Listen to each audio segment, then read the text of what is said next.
Welcome one, welcome all to the Advent Defense League.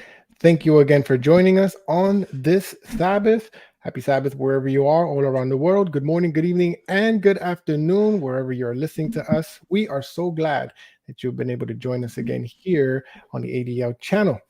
This is the official Advent Defense League. I love saying that because the critics love saying that. We are the official Advent Defense League.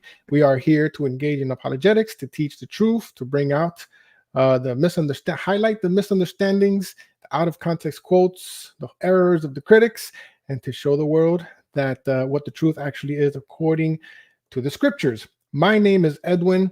This is my good friend and brother in Christ, brother and Dr. Jason Thomas.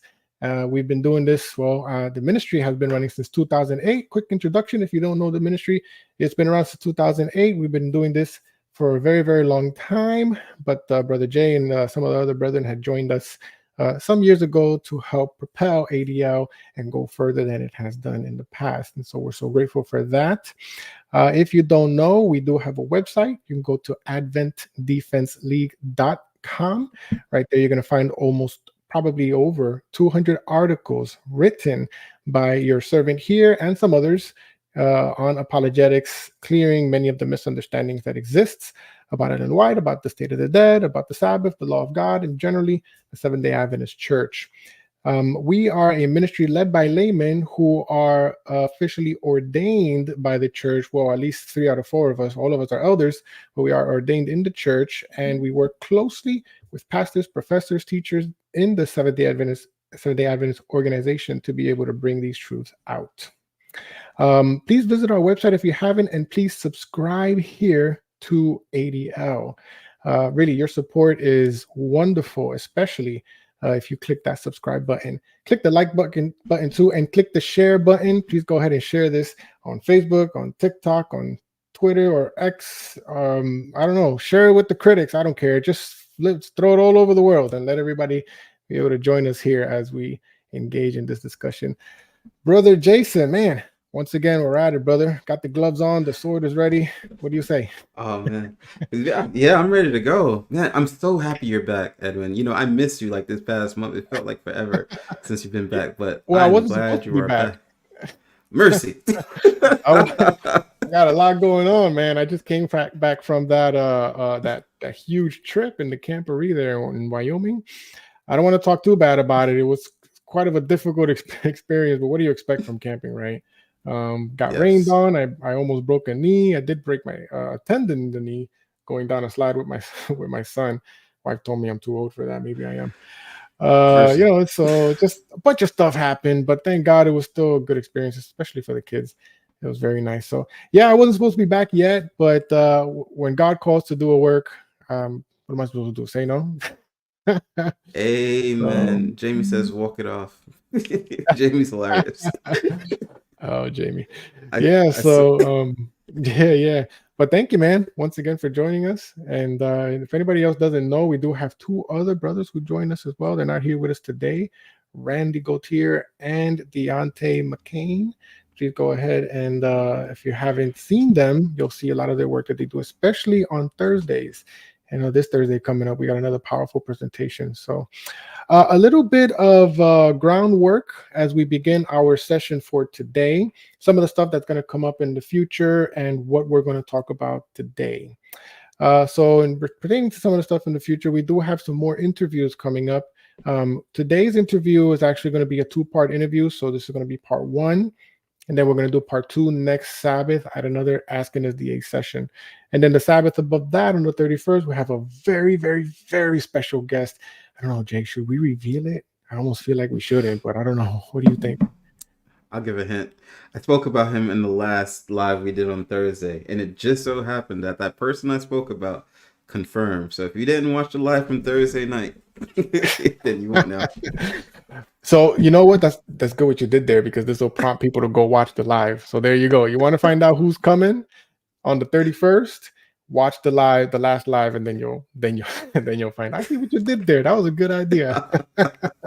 This is what I do. So please stay tuned to the Thursday sessions with Dr. J and Deontay and Randy. And also follow us on Sabbaths at 6 p.m. each time for special interviews and Q&A sessions that we typically do. For today's session, we have a very good friend of ours. He's definitely not a stranger to ADL. We're going to be talking about some very important things. I'm going to talk about what that is in a moment when he comes up, but you'll probably recognize him the moment he's here. But first of all, before we do that, I wanted to share one more thing here. Let me just go ahead and look it up real quick. Just make it easy on everybody. That way if I could just broadcast it, definitely be a lot easier. You know what? I'm not going to broadcast it because it's going to change some of my settings. But anyway, I wanted to show the little join button. And I think actually that join button is right below us too. So if you're not a member of ADL, you can go ahead and click that join button. And once you subscribe to the ADL, your donations will definitely help us to continue support the work that we're doing, pay for the various platforms that we have to use, along with the website maintenance, things of that nature. So if you'd like to support us financially, that's a good way to do it. However, YouTube does take a massive 30% out of every donation that comes in. So if you'd like to donate without that happening, go to our website at adventdefenseleague.com /giving, if I'm not mistaken. Yes, /giving. And then there you can go ahead and donate. But more importantly, please donate your prayers. Please, please, please. Pray for ADL as we do this great work, because we definitely need it. There's so many attacks, not just from the critics, but there's so many attacks in so many ways, and we definitely need that prayer. By the way, when you're donating us, do not send us your tithes. We do not want your tithes. If we find out it's tithes, we will send it right back. Please go ahead and send your tithes to your local SDA church. But if you want to donate something out of the bottom of your heart financially, we will welcome that. So with that being said, let's go ahead and welcome to the stage our good friend. Certainly, again, as I said before, not a stranger to the show, but a most wonderful guest who has been here before. Thank you so much, my friend, for being us here once again. You are most welcome. This is Pastor Kevin Morgan. Thank you for being here, brother. Howdy, brethren. Good to be with you guys. Yeah. Yes. I'm loving these greetings coming in on the comments. I usually am so one track that I kind of miss all of that until I watch later, but it's great to see so many people from all over the place, and we're going to have a good time today, aren't we? Oh yeah, we certainly are. And the best part is we're going to do this 2 times. So I was just talking about this with Brother Jay and Pastor Kevin Morgan. Today's presentation will explain what it is in a moment. It's worthy of dividing it in half, because there's just so much to get to. There's a lot of historical documents to get to as well. Even some scriptural verses we have to highlight as well to support some of the beliefs. And so we are going to do this 2 times. Once again, please mark your calendars for next Sabbath, when Pastor Morgan will be with us again to do it round 2. Pastor Morgan, what are we going to talk about today? Well, this was a much anticipated event that we had going back and forth with Miles of Answering Adventism. He and I had talked a little bit early on. He invited me to, he wanted me to enter something, a discussion, as he put it, with Steve Daly, who has published a book on Ellen White. And I was reticent to do so because I don't like pounding on people or, just being head to head with somebody. I like to talk about things. I like to discuss them. I like to look at the evidence, but I really did not want to have a head to head with anybody. So I said, I'll do it on this condition. If you can arrange so that we can talk ahead of time. So we've made some introductions and we can rely on knowing what we're going to talk about. I didn't want secret stuff, sneaking up on him or on me. But as it turns out, we started the discussion with, you have 5 minutes for your opening statement. And suddenly, ding, ding, ding, I knew I was in a debate. I remember that part when you said it felt like you were almost, I think, taking some sort of exam or something. Take an exam, yeah, right. So anyway, it suddenly hit me what we were doing, but there was a pretty good spirit about it. I recognized from the start that debates are not a real good way for either side to really present their case, because you interrupt each other. You may not be able to present all your evidence. It depends on the moderators, how they act and so on. So I recorded my own video that had all of my evidence together, and a number of people have already checked that out. So it was a good chance to fill in. And today, that was after the debate that you did that video. I actually recorded it ahead of the debate, and then I uploaded it immediately afterwards. So you gave away all the ammo, all the juice for them to use against you, but apparently, at least in my opinion, they didn't do a good job. And no, they didn't see it. They didn't see it. It wasn't online. Oh, really? Okay. Well, if anybody would like to see that, it should be on your YouTube channel at this point, right? That's correct. And my new YouTube channel, I say it's new, it's the same one, but I renamed it so that it more accurately reflects what I'm doing. It is Ellen White Reconsidered. So you look that up and you'll find my channel. Nice. So a little more of a background here and put it in perspective, a little more as to what we're doing today. So after Kevin Morgan had this debate with Steve, when I watched the debate, Pastor Morgan, I felt like there were some things that you didn't get a chance to say, maybe some things you didn't get to develop as much as you probably liked. Perhaps, the other side may have felt the same way on there, and they're welcome to do their own follow-up. That's fine. But because I felt that way, I said, well, let me go ahead and offer Pastor Morgan a platform for him to be able to further develop his thoughts and share perhaps some replies he couldn't have gotten to. And then there were some other things as well that I noticed that I didn't particularly think were fair from the critics' side that I want to also highlight too. So that being said, what we're doing today, ladies and gentlemen, is we are doing a debate review. Now, if you haven't watched the debate, the link, I did go ahead and put it in the description of this video. You can go ahead and just click on that link. You could watch it after this presentation. If you're live here now, it's fine. But be ready for part 2, because what we're going to do in part 2 is we're going to ask everybody to just cast their votes on what they thought about the debates and what they also think about their this review that we did. But you're going to have to watch the debate in order for that to happen, and then watch the review here as well. So. But before we officially begin, why don't we start with a word of prayer before we begin the actual review? Let's start with a word of prayer, and then I'm going to present a clip. What you're going to see is we're going to see us go through certain clips in the original debate video, and then from there we'll have our discussion.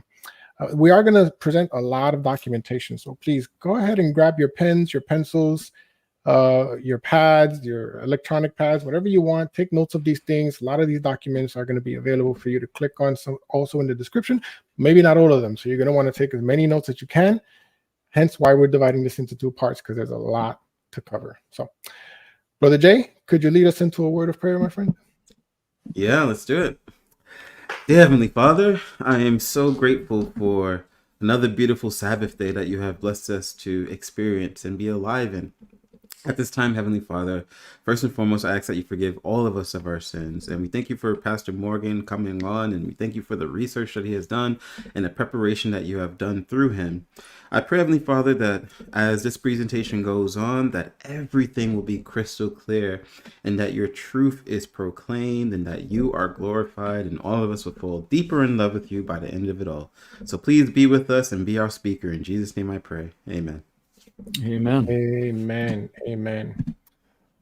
All right, awesome. So let us begin. By the way, I'd like to remind everybody in the chat area, don't allow yourself to be distracted by the critics. Please pay close attention to the information we're going to talk about right now. We always get a couple of critics who hop on and start going off on different topics very disrespectfully, but please go ahead and pay attention to this as much as you can. Don't let nobody distract you, and ask your questions, make your comments pertaining to the topic at hand. That way we could all learn something together. All right, let's go ahead and begin with the first section, the first clip here. Go ahead and click play, and then we're gonna begin with making a couple of comments here. I'll tell you when to stop. See where the evidence leads, which is what we are going to be witnessing this evening. I will simply be facilitating and moderating if need be, but I'm looking forward to the engagement. So the first thing I wanted to highlight, Pastor Morgan, and I know there's much that we're going to say as well on the topic, but as you see, we're kind of going through from the very beginning. But one thing I wanted to highlight, I wanted to ask you how you felt about Miles actually entering into the debate versus not simply facilitating and moderating, as he just said right there. Because what I noticed is after he said he's only going to facilitate and moderate, he actually jumped in a couple of times to actually not just to navigate the debate, but to actually give his 2 cents, which I thought moderators aren't so supposed to do that, right? So at some point to me, it felt like it was 2 against 1, but I want to ask you how you felt about that. Well, I have to say, overall, I was pretty pleased because Miles feels very strongly about all of these subjects. You know, that's why he has a channel dedicated to answering Adventism. And I have to say that overall, he stuck to the outline that he planned, and I thanked him for it. But, you know, sometimes things are in the eyes of the beholder. And you know, I was a little frustrated not being able to get certain points out, and I couldn't really even think about why it wasn't happening.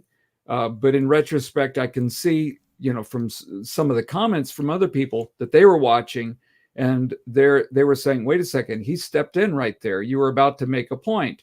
And I don't know whether he intentionally was interrupting or whether he was, you know, thoughtfully trying to direct the conversation and give Steve Daly a chance at it. But the effect was it was an impediment to me making certain points. But because he felt so strongly, I wrote him back and I said, I appreciate that you were able to be that restrained. You know, it's tough. If you really believe something that much, it's hard to be a moderator. So, well, I can show you a couple of comments from some people. Like one guy said, or one lady said, that he was about 80% neutral. Did you want to show those comments? Yeah, I can bring that one up. Go ahead and show the screen here. This one. Oh, it's that's Michael. Okay, so it's a guy. Love the dialogue. Saw the last question posed by Kevin. He asked 2 questions and let you both answer your own question. Moderator was about 80% neutral. And I think that's probably right. So if you're noticing that 20% where he wasn't, you and Michael are in agreement. Yikes. Yeah. Thought it was a little unfair, but you know, at least it wasn't a consistent thing, right? There was a number of times that he did interrupt, but I noticed it was just to do what he promised, which was to facilitate and moderate and just kind of navigate between the both of you. But then there was at least 2 that it was two major times that he interrupted to give his 2 cents, which I thought was inappropriate for a moderator to do during a debate. Yeah, here's a couple other comments that were kind of neat. I'm amazed you got an Adventist to discuss anything live with Steve Daly. I'm so grateful Kevin had the courage to show up. Yeah, well, my comment on their comments is that it wasn't about courage. It was about, because I had studied this stuff, and to Miles' credit, he restricted what we talked about to things that I had publicly commented on in videos. So there were no surprises that he was going to bring in something elsewhere. I mean, there are a couple of times that Steve Daly did bring in some extraneous points, but we were able to constrain it pretty much to the points that I had spoken of directly on camera, and I had a chance to provide some more information. So we got some very good responses. Like, okay, here's one. Great back and forth. Well done, Miles. SDA Church was represented well here compared to other arguments I've heard. Kevin was not really convincing regarding the shut door. And I have to say he's right, because I didn't get to the evidence about the shut door. Daly was not convinced on the 1845 and 7-year theory. Again, I concur with that, and there are others that agreed with that. And then I love this comment, a very heartwarming closing by Kevin. I attribute that to the Holy Spirit, to be able to, because I hadn't really thought about it ahead of time, but the Lord. And can I comment on that? And that's very true, because I noticed a very huge difference between your introduction and Steve's introduction and your closing and Steve's closing, right? Your introduction was also very heartwarming. You spoke about your past, your experience with your mother, the Great Controversy book, and all of those things. But then when he gave his introduction, it was straight on the attack, right? And then the same thing happened towards the end. It was a very big difference between the two closings as well. You gave your heartwarming closing as well. He came back straight to the attacks. It just kind of showed the spirit. I don't want to judge anybody's heart, but it just, at least for me, it seemed a bit like, what are we really trying to do here? Win souls or win arguments? Well, and the funny thing for me, the title was Ellen White. Well, the first title that had been given to me was she who she claimed to be, but then it was a little bit more separated between, was she a fraud or was she? Yeah, I forget exactly how he worded it, but it was very, very tight. And what it actually was, I think this is kind of gets lost in the discussion.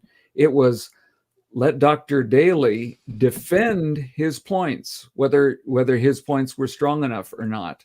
And so this was not really so much, a comprehensive discussion of whether Ellen White was who she said she was or not. It was very specific points that I had presented in videos at different times, and to give him a chance to say, whether to defend himself or not, and for me to give detailed information to back up my statements that I had made. So I think that kind of got lost a little bit. Yeah. And the question here we see, well, he wasn't really convincing on these 2 points. I wasn't the one who was actually talking about the shut door. It's his statements about the shut door. So if I didn't get a chance to present my evidence, okay, I have another day to do that. But he's really defending himself on what he has said. Here's some other things. These are kudos and marks against. This was just kind of interesting to get this kind of feedback, and it tells you the different sides. People come with different biases from the beginning. Here's a lady says, Pastor Morgan, thank you, God, for you. I believe your mannerism was respectful, and that's a good sign. Okay, so she saw me as respectful. Come down here, and another brother says, Kevin acts rudely. And so it's kind of in the eye of the beholder, which was it? Yeah. My favorite comment is that last one. Mercy. Yeah, right. If only ADL would. Do you want to comment on that? Oh, I would not let that one pass. Of course, I would love to have a dialogue. We've invited Miles multiple times. We even did a summons, and he kind of just mocked that, right? And that's okay. Yeah. I understand how doing a summons can seem a bit, funny to some folks. But anyway, we were scheduled for a debate at one point, and of course he canceled. So just putting it out there that nobody here on ADL is ever trying to avoid a dialogue. A respectful dialogue is most welcome. I would hope that at least if it's not with us, that what happened between you and Steve would continue with other, at least if it's not with us, with others who are willing to stand and defend the Adventist truth. So yeah, this was another one of contrast here. So glad to have seen Pastor Morgan did a good job. But then we have somebody says, yeah, he did not answer the few months question. But I think we'll have a chance to approach that a little bit today. And you did by quoting from Andrews, and we're gonna visit. Yeah. Here's another one. This is a kudos to Dr. Daly, but it's also kind of qualified. I enjoyed the conversation. I do think Dr. Daly has the truth, but maybe a little out of practice when it comes to delivery. So, there, as you say, let's face it. I am a current pastor. I am a speaker. I have training in presentation. I've got years of it. So which one delivered it better? That's just a matter of talent or opportunity or whatever. But what we really want to look at is not so much who's better at speaking or who's better in a debate. I didn't know, some people are better in debate, and that's why I didn't want one. But I wanted to just be able to present the truth. And so we'll get a chance to do that today. Some other kudos. They talked about, how much they enjoyed it. And then there was a little back and forth on that. I'm just putting this out here so people can kind of look at it. I said it was cordial, but there was conviction on both sides. So there was a good spirit. But here's where one viewer noted, gave us the marks where Miles actually stepped in. So this is that 20% that, that was referred to, And so we'll get to that in your notes a little bit more. I love this note, this one. Kevin seems more like a crooked lawyer than a pastor. That's hilarious. I just love it. Yeah. And of course, my response was, I guess I missed my calling. Yeah. But, I understand if you're arguing well, actually, all they can say is that you look like a crooked lawyer, so that was actually a backhanded compliment. I appreciate that one. And here is one more that mentioned about the moderator. And I told Raphael that I would include this. A good moderator, regardless of his or her beliefs, must be neutral. But Steve resorted more to ad hominem. Despite the moderator's bias and meddling, he did excellent. So he kind of felt like there was a little bit too much.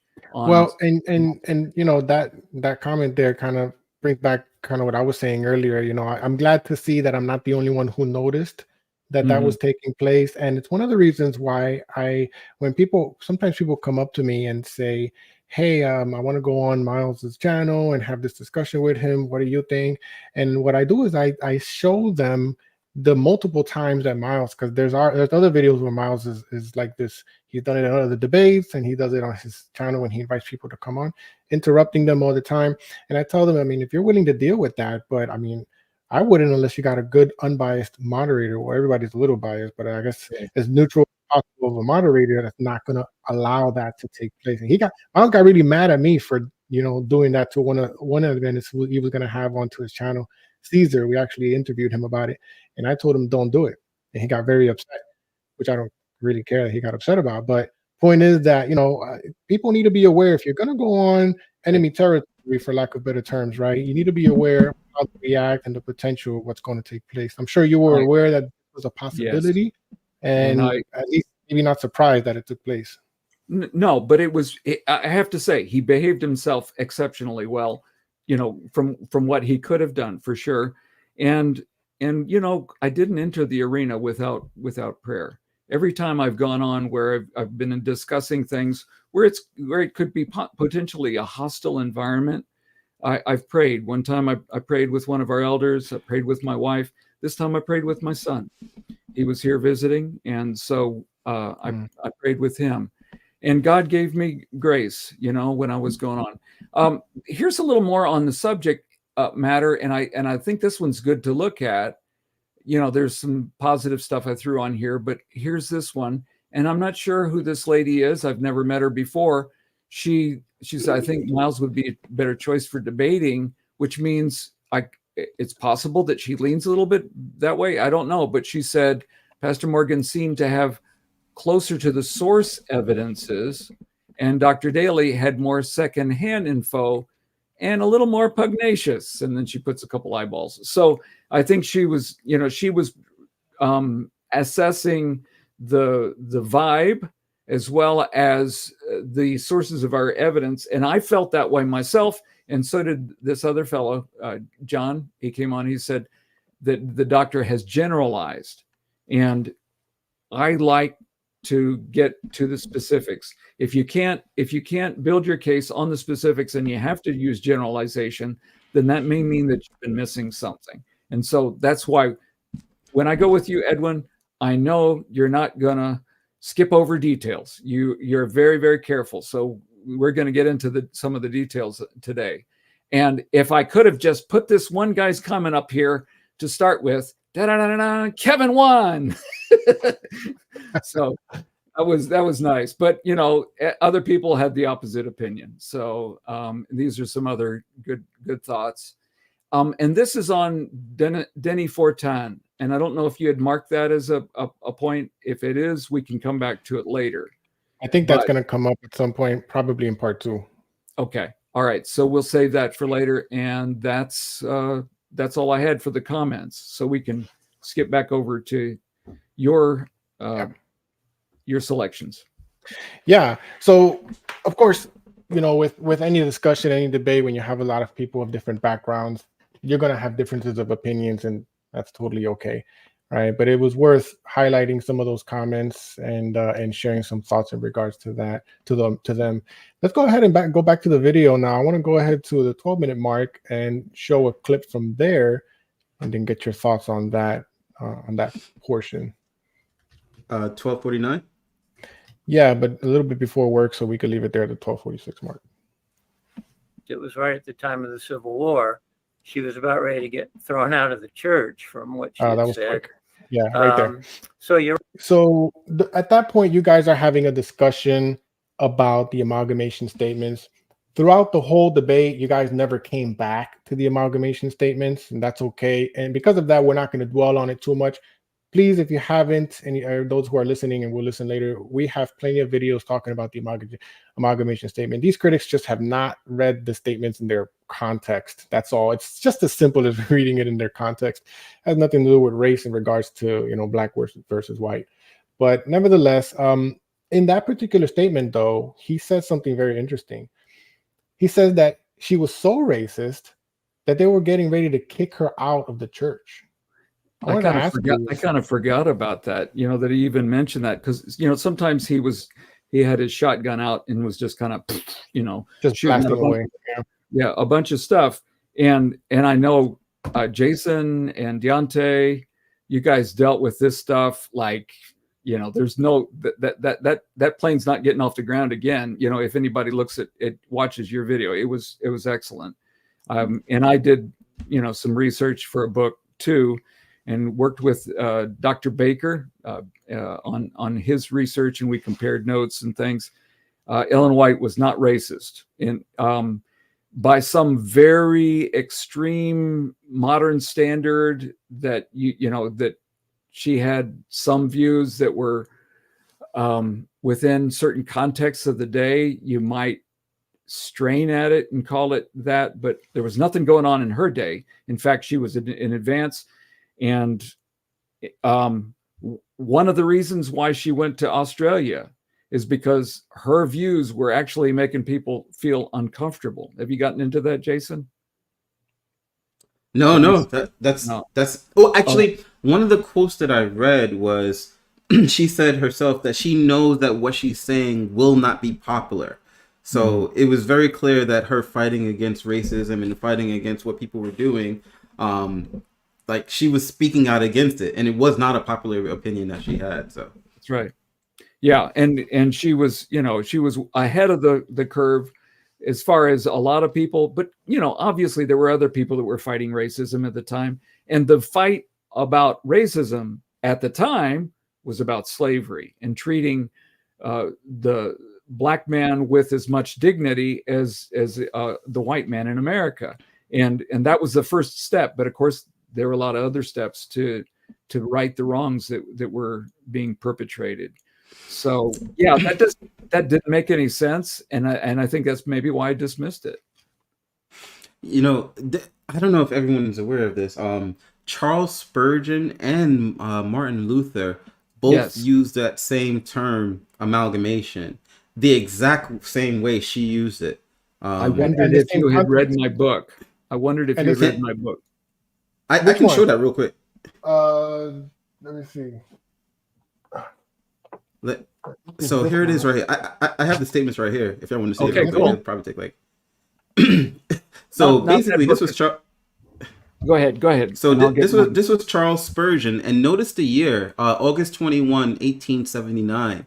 It says the former destruction of the world by water was in consequence of sin and was a declaration of God's wrath against it. It did not happen as an accident or occur without design. Man sinned, was warned, and sinned again until God saw that the wickedness of men was great in the earth. Now look at the words he's using here.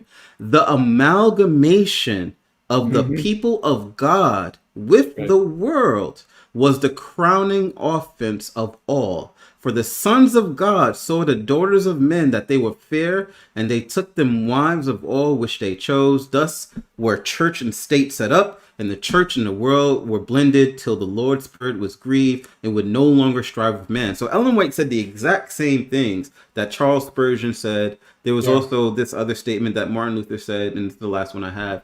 And and these are people that he lived before Ellen White. But I ask you, why does it not also complain about the males? Or why does it not also complain about the daughters of God? It merely states, they saw the daughters of men. The reason, obviously, is that after the Canaanites had been shut out of the true church, the holy family of Seth had the special directive to beware even of marrying into that family, of becoming amalgamated with them, either in respect to the state through marriage or in respect to the church through worship. So I just want to share that. And it's an important point to make, because though her name was White, she was not prejudiced. Right, definitely not. I was surprised when he made that statement. I said, where in the world did this guy get this from? I've never heard another critic make a statement like that. So that's why I wanted to ask you what you thought about that, if you ever heard anything resembling anything of that type of notion, because as far as I've seen, she was far from being a racist. I mean, she was we've demonstrated here on the channel how she started up colleges for the freed slaves, right? I mean, it's just another ridiculous claim. But anyhow, read those statements. She grew up in an area in New England where it was kind of a mixed thing. So they didn't have the same kind of restrictions. She had mulattoes who were married into her family. I mean, they were in a very different part of New England. So it just doesn't make sense. And there is some discussion about her ethnicity, and I'll leave that out there for now, but I have my opinions, and maybe we can talk about it some other time. We could probably do a whole broadcast on it. But anybody can read those statements in their context. Martin Luther, Spurgeon, they hit the nail on the head with it. Contextually, they're referencing basically Genesis chapter 6 and Cain, Seth versus Cain. I mean, that's what they're talking about, right? So I often don't know why the critics make such a big deal out of it, when all I have to do is read the context and see that has nothing to do with what they're talking about. But they just keep hammering away at the same rusted nail, I guess. Well, that's why I made the comparison in my closure about the way my dad, he made an image out of a simple thing so that he could kind of justify himself. And so partly is they want to justify themselves. So that's kind of a fundamental. And if you already believe ill of somebody, or if you believe good about somebody, the amount of evidence that you need to decide to go the other way is got to be really extreme. Because if you really think somebody's bad, if somebody says something bad about them, you're willing to accept it, with very little evidence. If you think good about somebody and somebody says good about them, you don't need that much evidence. And if they start talking trash about them, you don't believe it because you already think well of the person. And I think we see that, with these the acceptance of too little evidence, too quick to jump to something. Yeah, for sure. Let's go on and continue with some of the contents of the video, and then get your comments on that as well. But I wanted to say that if anybody has questions in regards to the topic at hand, please go ahead and just type them into the chat, and then we'll broadcast them towards the end. Hopefully we have the time to do that, right? I don't want to hold up Pastor Morgan too much of his time, but please do that, and just make sure that they're on topic. If there are questions that are not on the topic, we're not going to broadcast them, because we got to make sure that we delve deeply into the topic at hand. So. Put the letter Q before it. It'll make it easier for us to find. Yeah, please do that. The letter Q or the word question, and that'll definitely help. I want to show another clip now, Pastor Morgan. This clip is going to be in conjunction with a second clip. So the second one after that, Brother Jay, will be 50 minutes and 20 seconds, just to compare to this one. And then I want to get your thoughts, Pastor Morgan, on what he's going to say here. Go ahead. Concerned, but it was still a very racist pamphlet. And both Ellen and James endorsed what Smith said. They sold his books, and this got Ellen off the hook. But it was still very much a racist explanation. F.T. Nickel knew that good and well. Go ahead and he pause right there. deliberately covered it up. That's actually not the one I was thinking. It's the one after this. But anyway, I wanted to get your thoughts on this. I really didn't want this to slide because a lot of critics want to bring this up about the amalgamation. I suppose we can end the amalgamation portion there. But in regards to when Smith sold the book defending Ellen White on the amalgamation statement, and he was evidently a bit more racist in the book. And so they used that to accuse Ellen White of racism because he sold his book, and I guess apparently she helped him sell his book. What do you think about that?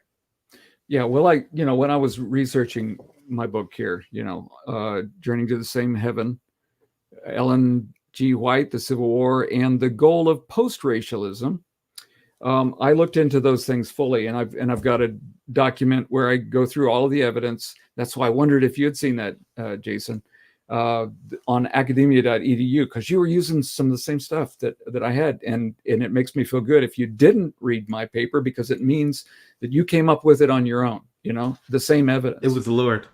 It was absolutely the Lord. Like, I got that information literally the night before the presentation, because I was thinking something completely different, and God was like, nope, you're going to say this, and here's what you're going to say. And I'm just like, okay, this is facts. I'll take it.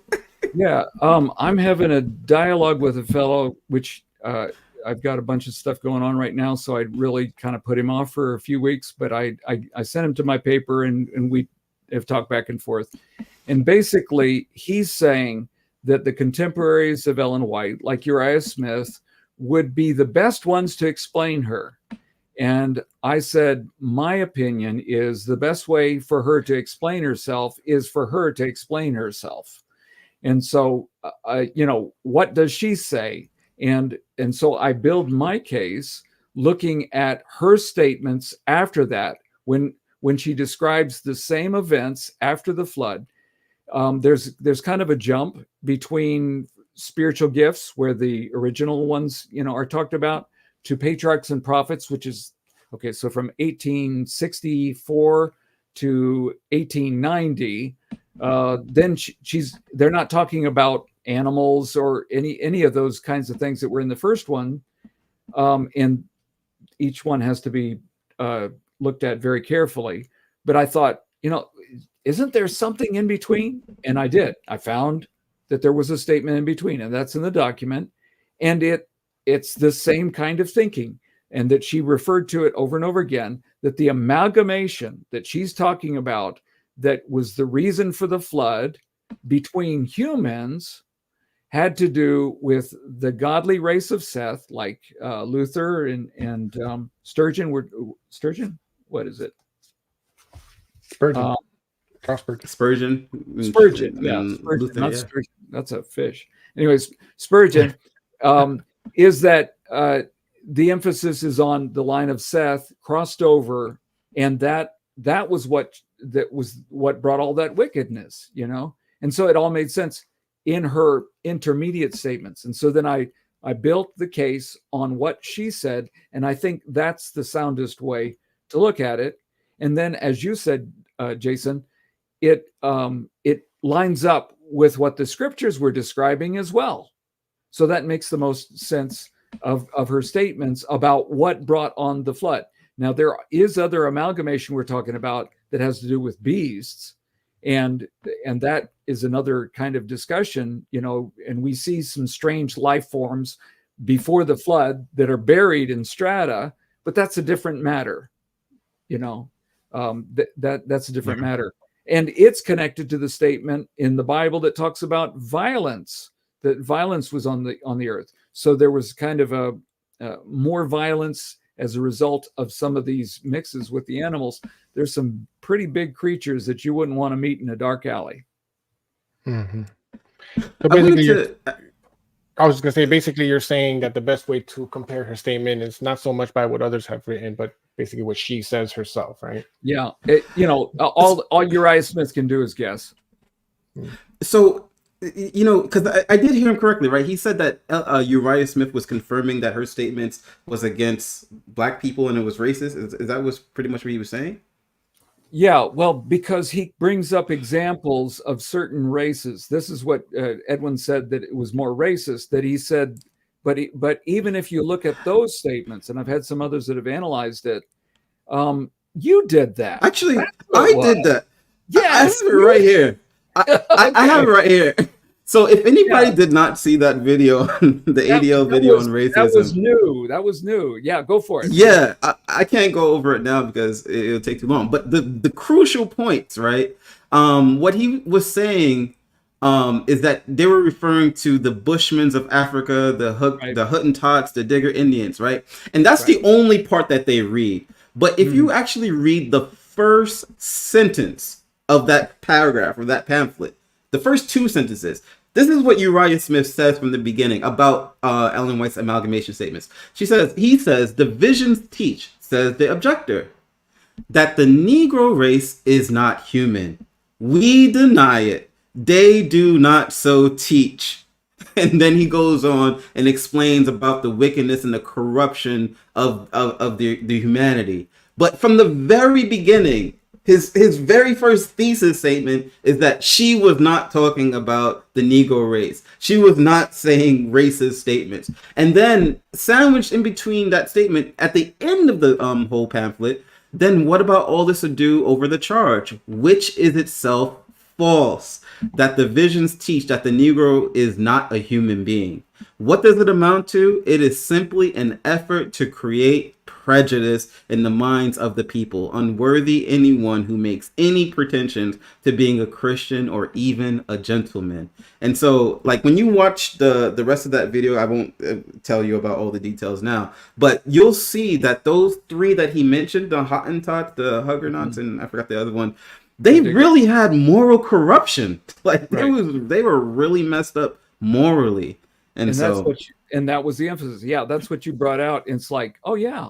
So even, you might think it was a racist kind of statement, but he was saying that there have been mixes of whatever, that created races that were lower in state because of their morality, lower in state also for their simplicity and whatever, that they don't grasp things.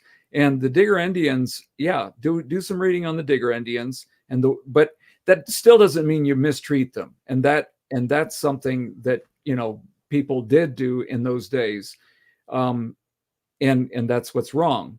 But you allow those same people who have been denigrated to have the influence of Christianity, to have the influence of higher morals, and even those low state, very primitive civilization kinds of people will rise higher, because the gospel is what helps people to make their way higher in stature, in morality. Mm-hmm. You guys really need to watch that video. I remember when you were going through that and showing some of the pages as well. So there is a section on our channel where Jason did a very good job putting all of the topics in order. You could just find the category, the playlist on racism, and you watch those videos there and watch this one specifically. I think you'll really find it informative. So the critics will make the claim that Ellen White endorsed it because of what Uriah Smith wrote in that book, but the critics haven't read that quote itself in its context, the ones in Uriah Smith's book. So, and one other thing about her endorsement of stuff, she didn't read everything with a fine-tooth comb. So sometimes she would appreciate something that was well written, that presented a case, but she didn't go into the details of it. She was magnanimous with Martin Luther, but Martin Luther didn't have all the truth. She was magnanimous with people. That's probably why they don't understand it, is because Ellen White was very magnanimous, which means that she could be gracious with people that maybe have not all the truth. And because she saw them making progress, or because she saw them making a contribution. And that has more to do with the critics' view of Ellen White than it has to do with her. Yeah, I wouldn't say that. I've endorsed websites, not necessarily meaning that every single thing written on the website I may agree with, you know. So I think it's a bit of a stretch for the critics to even make that claim from the very beginning. But anyway, go ahead. Can I address something real quick? Because this statement, you know, what Willie Uriah and her editor defended is cross-bearing C's. Basically, there is this argument out there that Willie White, W.C. White, basically confirmed that this is what she was talking about. And what they're getting this from is this magazine called Spectrum. And I really wish that people would just read the whole thing, because, like, I have the magazine right here. So basically, it was Spectrum June 4th. And the title of it was called Amalgamation of Man and Beast. What did Ellen White mean? And when you read this whole thing, you'll see that it's the editor that's really responding to this claim. And what they do on page 11, they show this guy named Clark making the claim. Oh, you guys can't see it. They show this guy Clark making the claim that, yeah, she was racist. This is what she really mean. And he'll even say the almost certain implication, continue Clark. Notice this is the accuser, was that Ellen White also had been interested in how Uriah Smith had defended her, and that she too had read the work. Clark called attention to his work with Ellen White's son, W.C. White, and D.E. Robinson, her secretary. Neither of these men ever doubted that Ellen White meant the crossing of man and beast by the phrase amalgamation of man and beast. So this is the stuff that they're getting it from. But what they do is, you'll see just that quote on all the anti-Ellen White websites. But the very next page where the defense comes, you won't see. So if you just read page 12, and you'll see how the person defends it, basically on this paragraph right here. And what it says is, it was now about 9:45 and Kern called on Marsh. He began with a few words of praise for Clark. So you can see it was a debate. And he noted that they were good friends who merely had a professional experience and professional difference of opinion on these statements. He then called attention to the definition of amalgamation given by J.R. Bartlett in 1859. Should I make this bigger? I want everybody to see this. So it says this: Dictionary of Americans. In the United States, the word amalgamate was applied universally to the mixing of black and white races. He noted, and only since the turn of the century had hybridization become a perfectly satisfactory substitute. But at the time Ellen White wrote the amalgamation statements, the amalgamation of man would call to the mind of the general reader a fusion of two races. In this case, the ungodly race of Cain and the godly descendants of Seth. Wow. Neither the language of the statements themselves, the scriptures, the findings of science, nor any other statements from the writings of Mrs. White demanded the conclusion that man had crossed with beast. This is very clear from the rest of the paragraph that Ellen White's statement had everything to do with the descendants of Seth and the descendants of Cain, the same thing that that Spurgeon had said, the same thing that Luther had said. People got to stop with these crazy claims of that Willie White in Spectrum magazine. It's nothing in context. I'm sorry, I just had to get that out there. Yeah, and you know, it's as important enough to our, you know, that if we didn't even get onto the rest of the stuff, this really is a fundamental thing, because it is about character, and it's about some things that are very prejudicial. So it's important that we make it clear. Yeah. So let's do this. Good stuff. Now let's go on to the next part of the video. It's I think it's what did I say? 14 minutes 9 seconds, if I'm not mistaken. Right. So let's move on to this portion right here. I want to hear this portion, and then I'm going to compare that to the 50-minute mark, 20 seconds. and then get your thoughts on it, Pastor Morgan. So go ahead. Most apologists I run into is that they strain at a gnat and swallow a camel. They use ad hominem arguments against you, or they don't address the big picture. They try to pick out some little thing and make a big deal of it. Okay. As I looked over Kevin. So, and the strain and the gnat, he's really talking about the Ron Graybill portion of the discussion. So we're at some point we're going to get into that, but I wanted to highlight the ad hominem portion. If you can go to the 50-minute mark, 50 minutes 20 seconds, and then I want you to listen to this portion right here, and then was it really God's wish to kill Abraham's right after elder son? A word from our Why Isaac non-existent partners here. All right, sorry about that. Here we go. The shut door quotes, which I think we need to do. But, something people need to keep in mind who are watching this is cognitive dissonance is something that causes people to hold on to false beliefs. And I've had all the same beliefs that Kevin has had. I was raised up in Adventism. I was taught all the stuff about Ellen White. I went to Adventist schools. I went into the Adventist ministry. He's accusing me of bias. It's not bias to come to realize over many, many years as you've studied, as you've done a master's thesis in history on Ellen White, as you've done 2 doctoral dissertations, as you've taught Adventist history for at least 15 years, and continually studied this stuff. Hey, I was taught wrong stuff. It takes a lot of guts to go against what you were brainwashed with, what you were taught.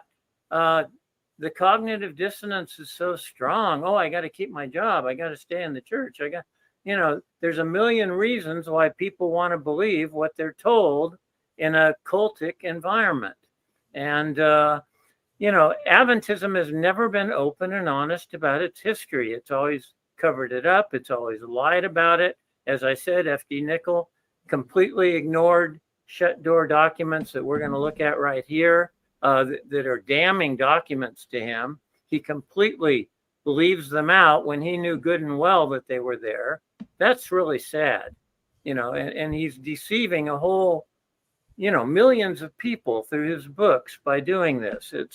It's unacceptable, to say the least. And, it takes a lot more study and research to change your mind when you've been inundated with this kind of thinking over years than to just confirmation bias. If you want to talk about bias, what you have is confirmation bias. It's simply confirming what you were told all your life. And, you want to believe that because you had good feelings about Ellen White when you were a kid. And so did I. But I overcame that confirmation bias.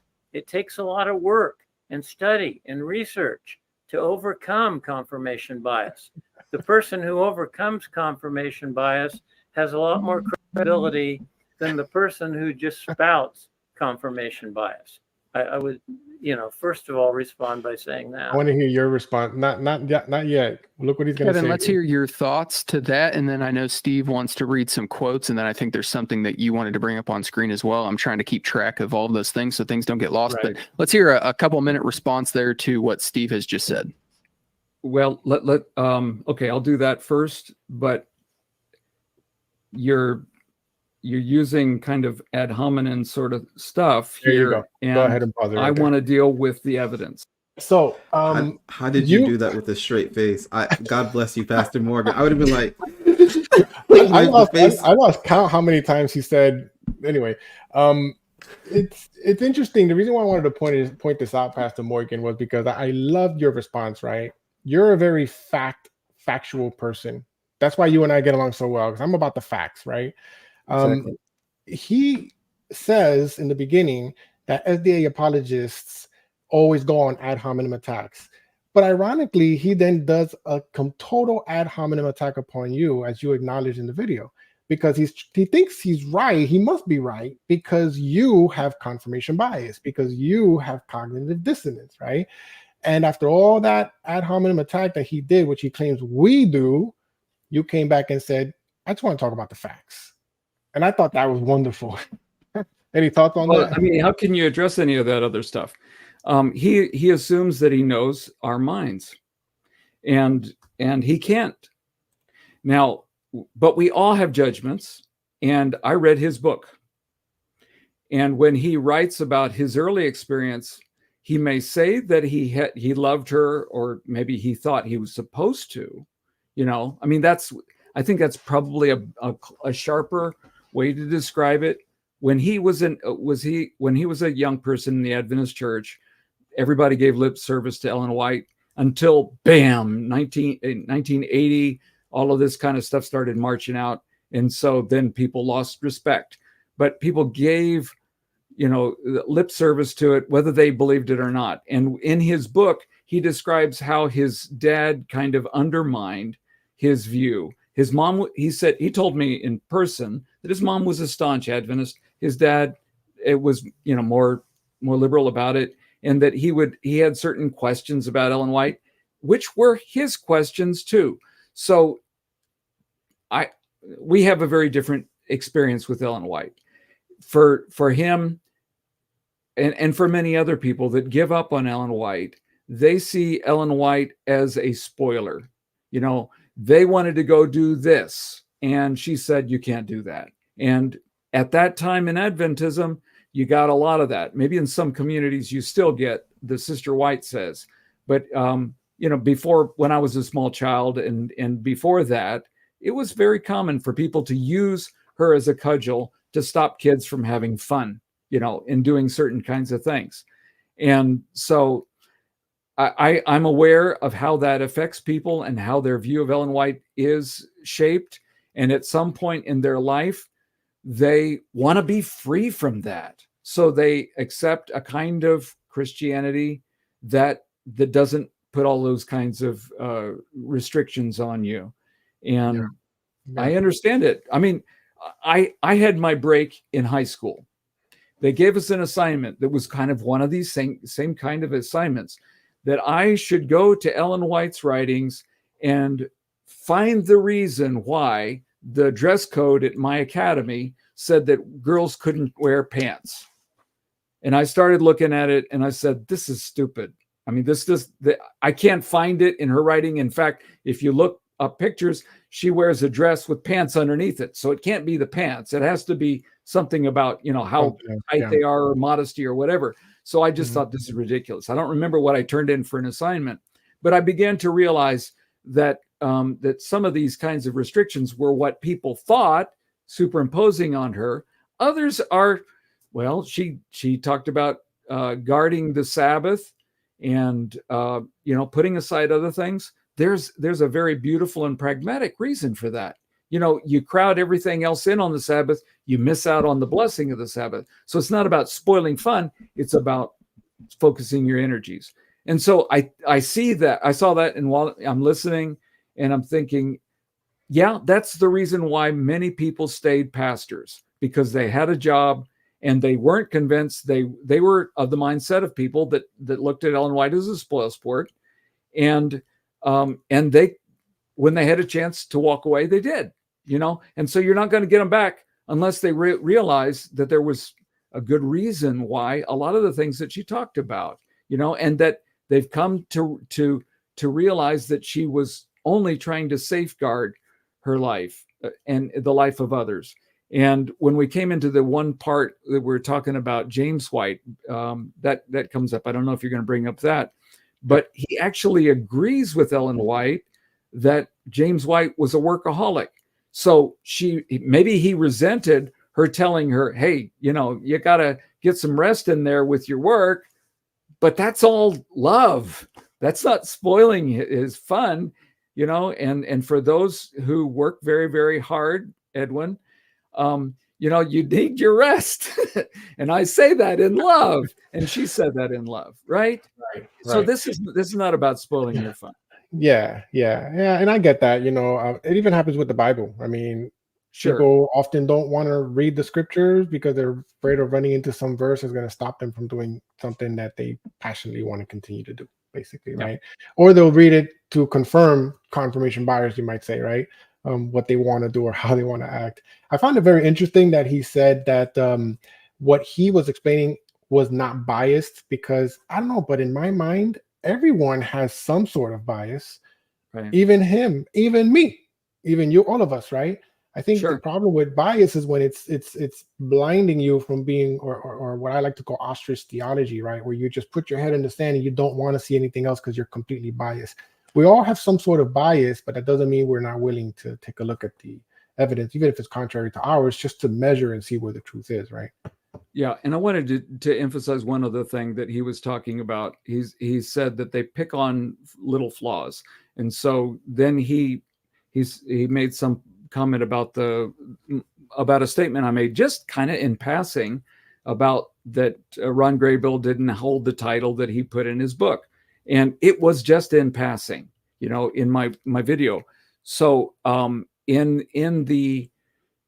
So the net result was he said, "Well, but that's what Ron Graybill told me." So Can I actually play that clip? Because I want to play that clip so that you can actually respond to it accordingly. So let's go ahead and play. That's actually the next portion at the 15-minute mark.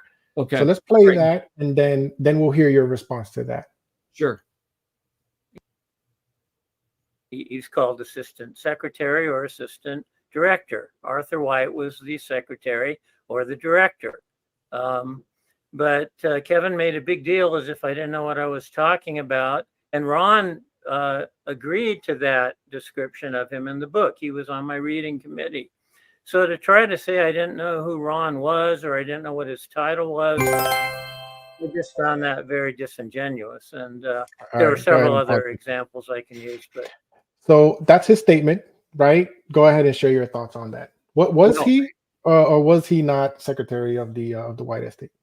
He was not the title that he used was incorrect, and it's a little bit nuanced because they used secretary at one point and now they use director. So when Ron was there, they didn't use the director. He was an assistant secretary, but then I contacted Ron Graybill. I want to be fair about this. And Ron and I communicate all the time. When he's doing some research and he needs some help on something, he'll send me an email. So we talk all the time.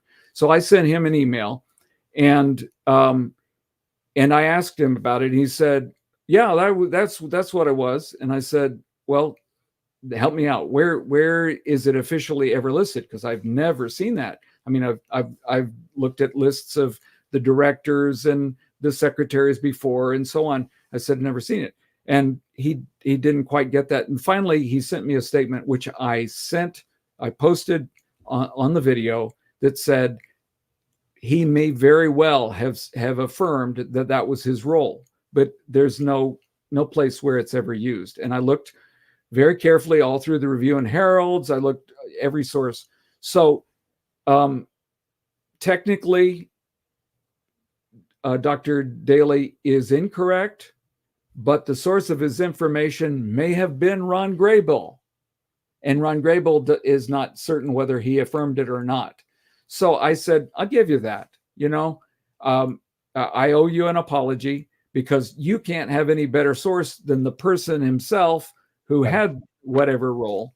And so I just made it in passing. And I'm very, very happy to say, okay, it's more or less the same thing, even though the title technically was not applied at the time. If he were there today, they might give him that title. So, it's a kind of a wash, not a big point. Okay. Now we're going to get into some of the more meaty portions of this whole thing. Now we're going to start talking about the 7-year theory that Bates was advancing, and the idea that Ellen White endorsed it, and his consistent claim that Ellen White said Jesus would come in 3 months. So now we're going to get into that those portions right there. So let's go ahead back to the video, and we got to listen for a little bit to kind of capture some of this, and then we'll hear your response. So let's go to the 19-minute 7 mark. You wanted to skip the 16-minute 40 mark? Or? Yeah. All right, so 19:7 coming right up. All right, here we go. I just share some of the quotes as to why I say I believe that this is demonstrated in the source documentation. First, in January 31, 1849, to those who are receiving the seal of the living God, I saw it was the will of God that the saints should cut loose from every encumbrance, dispose of their houses, lands, before the time of trouble comes. Very shortly after this, she says it's only 3 months before the time of trouble is going to begin. And I'll read that quote. She prophesied that the time of trouble was only 3 months away. Pause right there. And they are to make a covenant with. All right. Listen carefully on where he said she prophesied that the coming would be in 3 months. Okay. Listen, notate that part right there. And then let's continue listening. I'm going to actually show the entire quote. And I'm going to demonstrate that it doesn't say 3 months there. And I'm also going to demonstrate a portion that he left out of the quote. So I want everybody to pay close attention.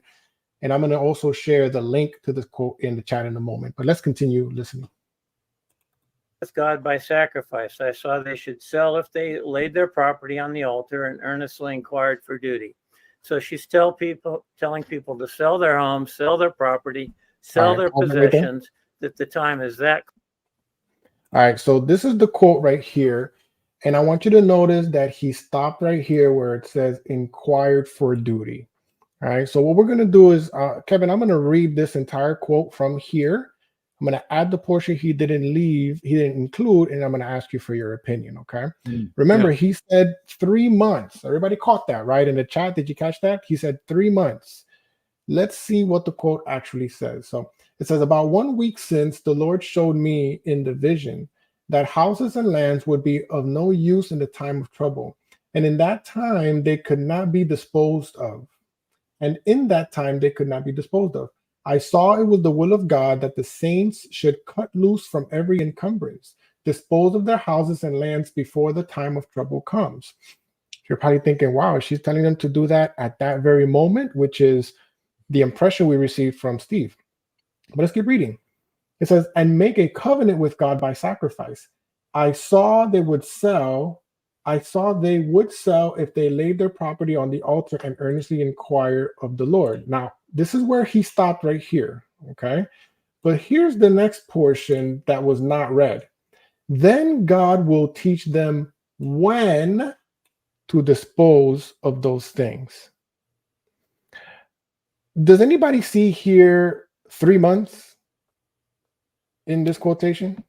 He's putting two different quotes together, I think. Right. He's trying to put, and I remember we spoke about this, you and I, Pastor Morgan. Where exactly does it say 3 months anywhere in any of her writings? Are you aware of such a quote?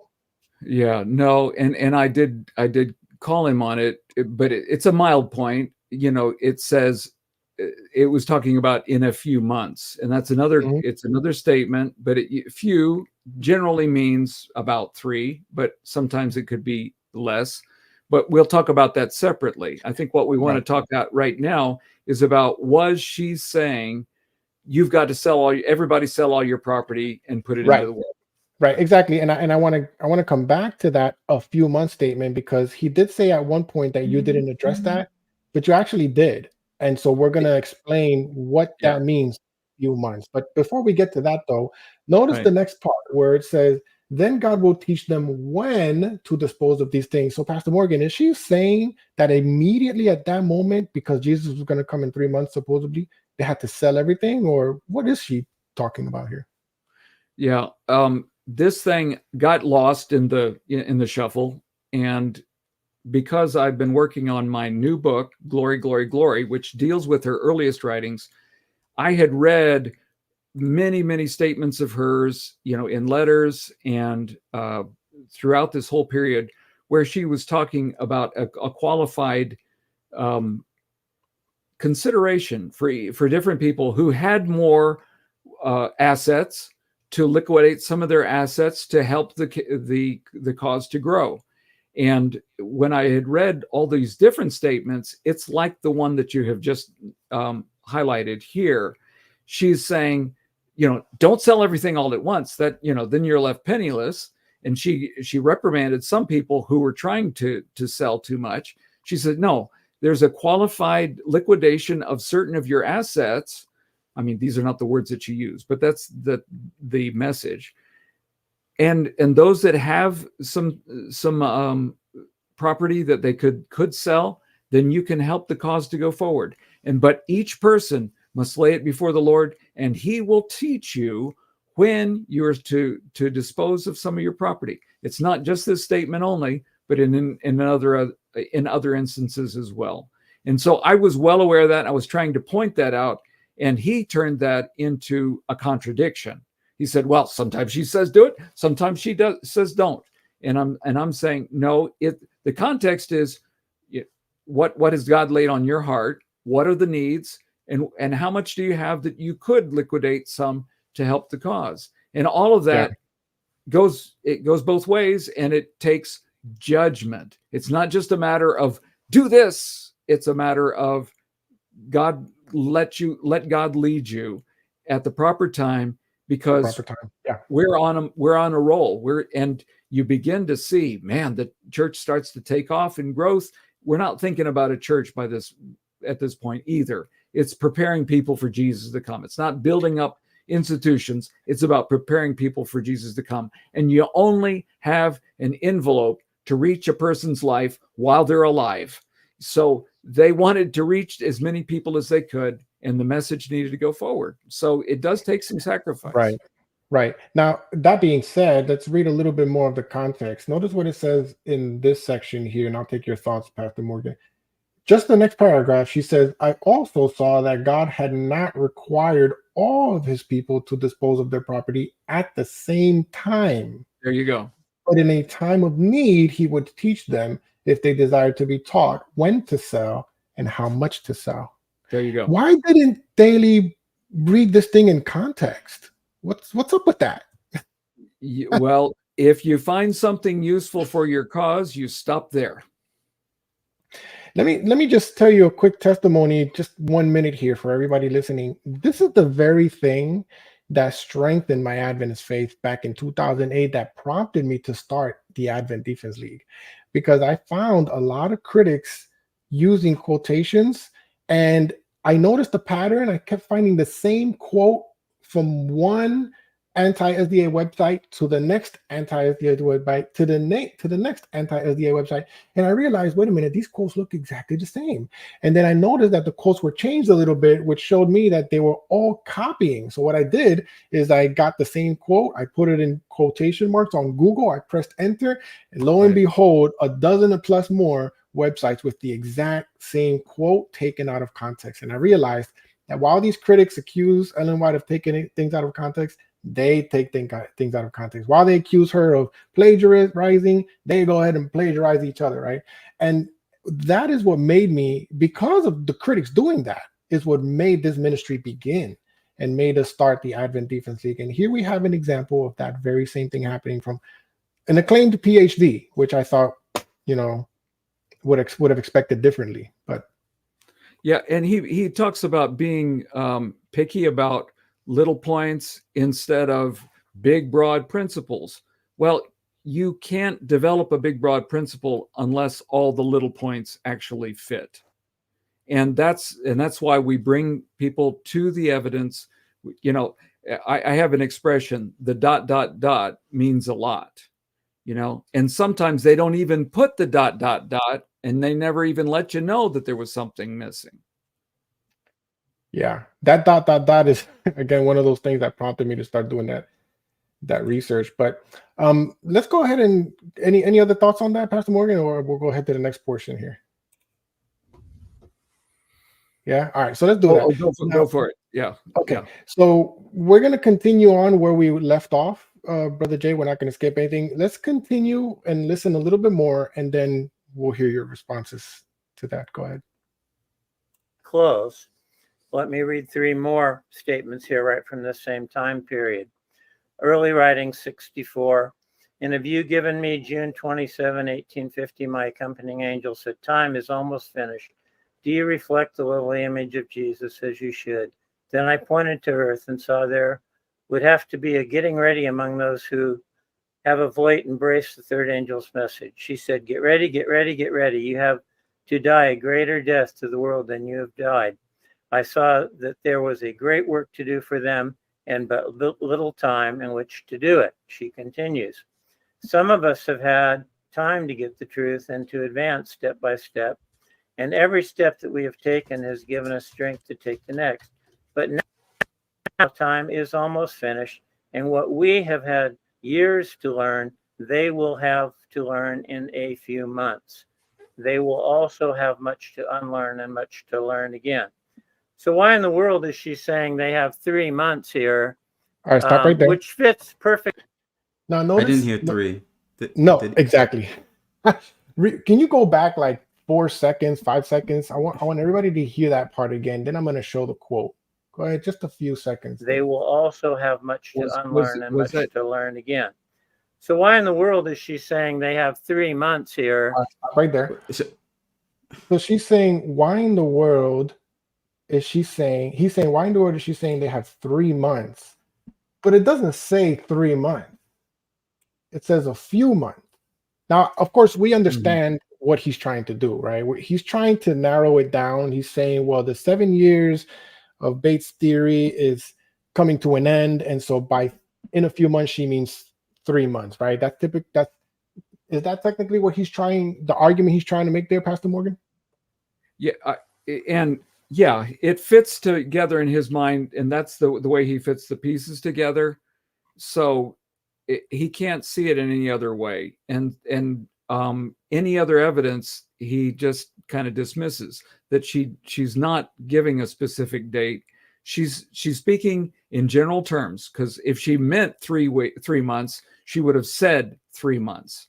But because she's talking in general terms, she uses a more general description, which you will be able to show us she uses after 1851, and therefore it doesn't mean what he has impugned it to say, what he has put into it to say.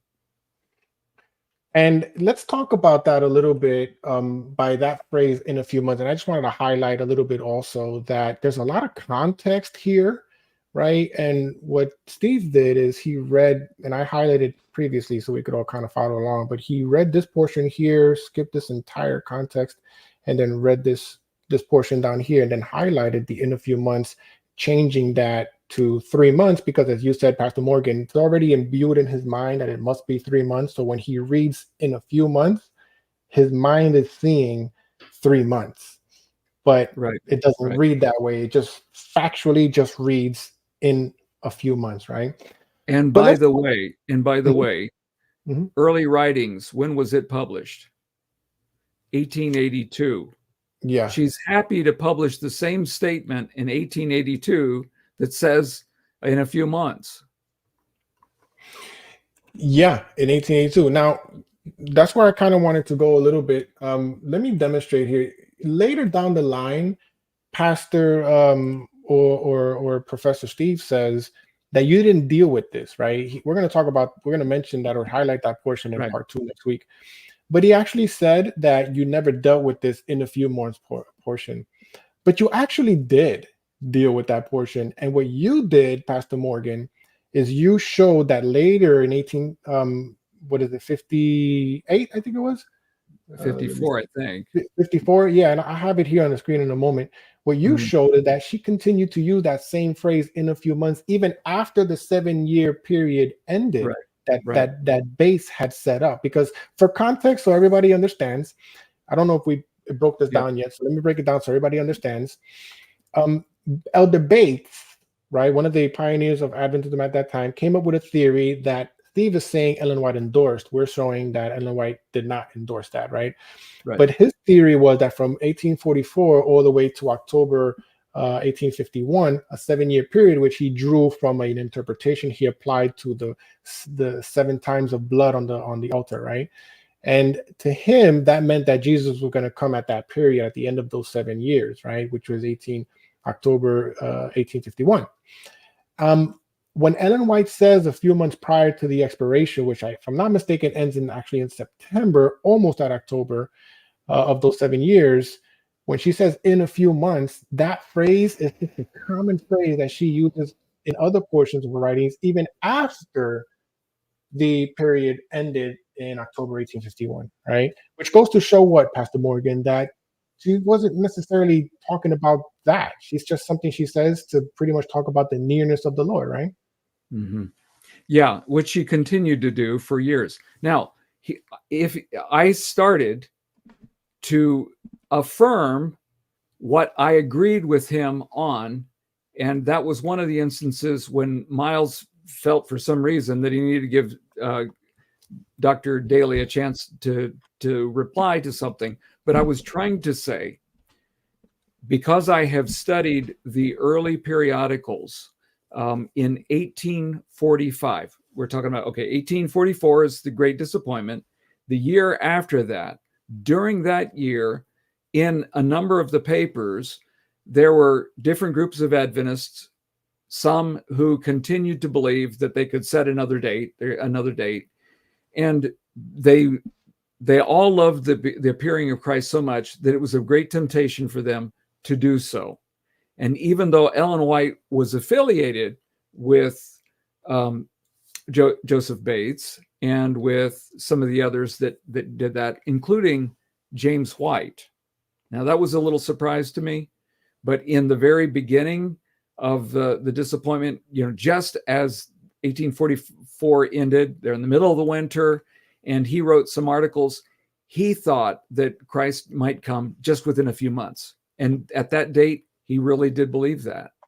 But, and so he was one who would be prone to expect another date. This is new stuff for Adventists, I think. But it was Ellen White's counsel that saved him and the others from disappointment. So in 1845, they thought that maybe he would come in Passover time in the spring. Then they thought maybe in the middle of the year somewhere, in some other set different dates. And then others that thought, well, maybe we messed up and it should be in October again. So there were a number of people that were doing that. But even before the date occurred, she said, no, it's not going to happen. And I showed those dates where she says it's not going to happen. So she saved them from disappointment by what God gave her in vision. Again, in 1850, again, in 1851, she said, dates will never be a determiner for the Advent movement, and we shouldn't be setting dates. So I listed those visions where she says that very clearly. So yeah, here's one of the quotes. She saved them from disappointment, even though they wanted to make his coming within that period of time. She saved them from it by the visions. And here's one of those quotes. I don't have them all, the ones that you demonstrated, but this one says, this is Ellen White writing. She says, different times were set for the Lord to come and were urged upon the brethren. But the Lord showed me that they would pass by, for the time of trouble must take place before the coming of Christ, and that every time that was set and passed would weaken the faith of God's people. Yeah. So, yeah. Yeah, and that was in 1845. Then there are other statements that were closer to the end of the 7-year thing. Right. So, yeah, I wish I had put them here, but they are in the video because I remember you brought them up. Let me show here the statement about a few months. Right now, this is from F.D. Nichols' book. I know that Steve tried to really downplay the book. It's actually a really good book. So if you guys don't have this book, please go ahead and get it and read it. He does show a lot of good source documentations here, and I think you'll be really blessed. But in this book, I found it here on as PDF file. Right. He shares this quotation from an 1854 manuscript, and I actually found the quote. I'll show it in a moment, but this is the section here. So notice what he says. This is directly about the 7-year theory thing. Right. So here he quotes her where it says, truths that we have been years learning must be learned in a few months by those who now embrace the 30th dimension. Notice how she says a few months, right? That's where it is. That's where it is. Right, and here it is. Actually, I found the exact one. It's called Reproof for Adultery and Neglect of Children. She's dealing with an adulterous situation that she's writing about. This is in February 12, 1854. This was way after the termination of the 7-year theory that Bates had promulgated, right? Because that was supposed to expire in 1851. But in 1854, she uses the same statement in a few months. Notice it here. It says, truths that have been years learning must be learned in a few months by those who now embrace the third angel's message. So what is this telling us, Pastor Morgan? Is this telling us that, because to me, it seems like if by in a few months, she meant 3 months, why is she still using that phrase in 1854 after the termination of the 7-year period? Here's what we have to understand about the Advent movement, and reading the news, the periodicals helped me to see it. They would find one little new insight, as they were studying the Bible, and somebody would call it to your attention, and then you'd see a number of articles where people are discussing it, and then they would come to understand that one little point, and then a few months later, they'd find another point. And so then they would discuss it. They'd be reading the Bible. And so this platform of truth that they were establishing was over a period of years. We're going back even to 1830s, 1840s. We're not just talking about just before 1844. And so it took them a period of time to unlearn the things that they accepted as true, because they took it for granted, because it was traditional. And so they're unlearning it. But then as this platform of truth is formulating, the next generation will learn in a few months rather than over years amassing it. They will learn it quickly because it's already brought out from Scripture and simply. How many months does it take to become indoctrinated enough to believe that the Seventh-day Adventist message is correct? It can be done in a few months. Whereas we established our platform over a much longer period of time, little pieces by little pieces. And if you look for all of our pieces, all the pieces of our fundamental teachings, like the conditionalism in death, that comes from George Storrs, who was the champion for that point, but he didn't receive other points. And then you have other points that come from another guy and another guy over a number of years. Now we can just we just show people the Scriptures, and you see it they all make a case, and it's a biblical case. We've got a number of guys here that have had that experience and come to recognize the truth in a very short order, because once they started seeing, wow, this makes sense. These people have really thought it through. They've looked at all of Scripture. It builds a wonderful case. In a few months, they get prepared. That happened to me, actually. When I went from atheist to believer, I learned a lot in a few weeks. It's like I was talking to a friend of mine, Wilner. He's been trying to tell me all these things for like years. But finally, when I started believing in God, I was like, hey, Willie, did you know the Bible says this? And I was like, he was like, yeah, I've been telling you that. And he was like, did you know the Bible said this? And it's like, yeah, I've been telling you that. And then he was even telling me, like, after a few months, he was like, how did you learn so much so fast? It's because I just stayed up late night just reading, and everything just came really quick. When you really have a strong desire to learn about God, it comes quick. So it comes quick. Let me ask you a question, Pastor Morgan. Apart from the fact that contextually she's talking about, having to learn that fast, right, which you broke down, isn't it true, though, that you would kind of expect, at least in terms of speaking about the end of the world, right, the second coming of Christ, isn't it true that we should expect the prophet to speak in that sort of language? Don't prophets typically speak as if the return of the Lord is imminent, while at the same time acknowledging that still certain prophecies had to take place? For example, Ellen White would speak consistently of Jesus coming, soon.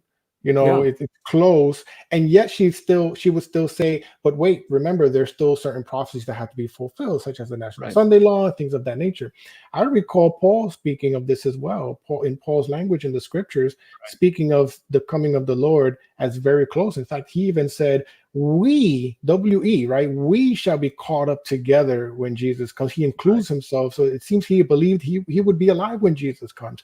And yet he speaks about the fact that let no man deceive you by any means, for there shall be a falling away first, and that man of sin be revealed. So while at the same time a prophet will speak in terms of the return of Christ being very imminent, yet at the same time the prophet will show that, wait a minute, yes, it's imminent, but just remember there are still prophecies that need to be fulfilled, right?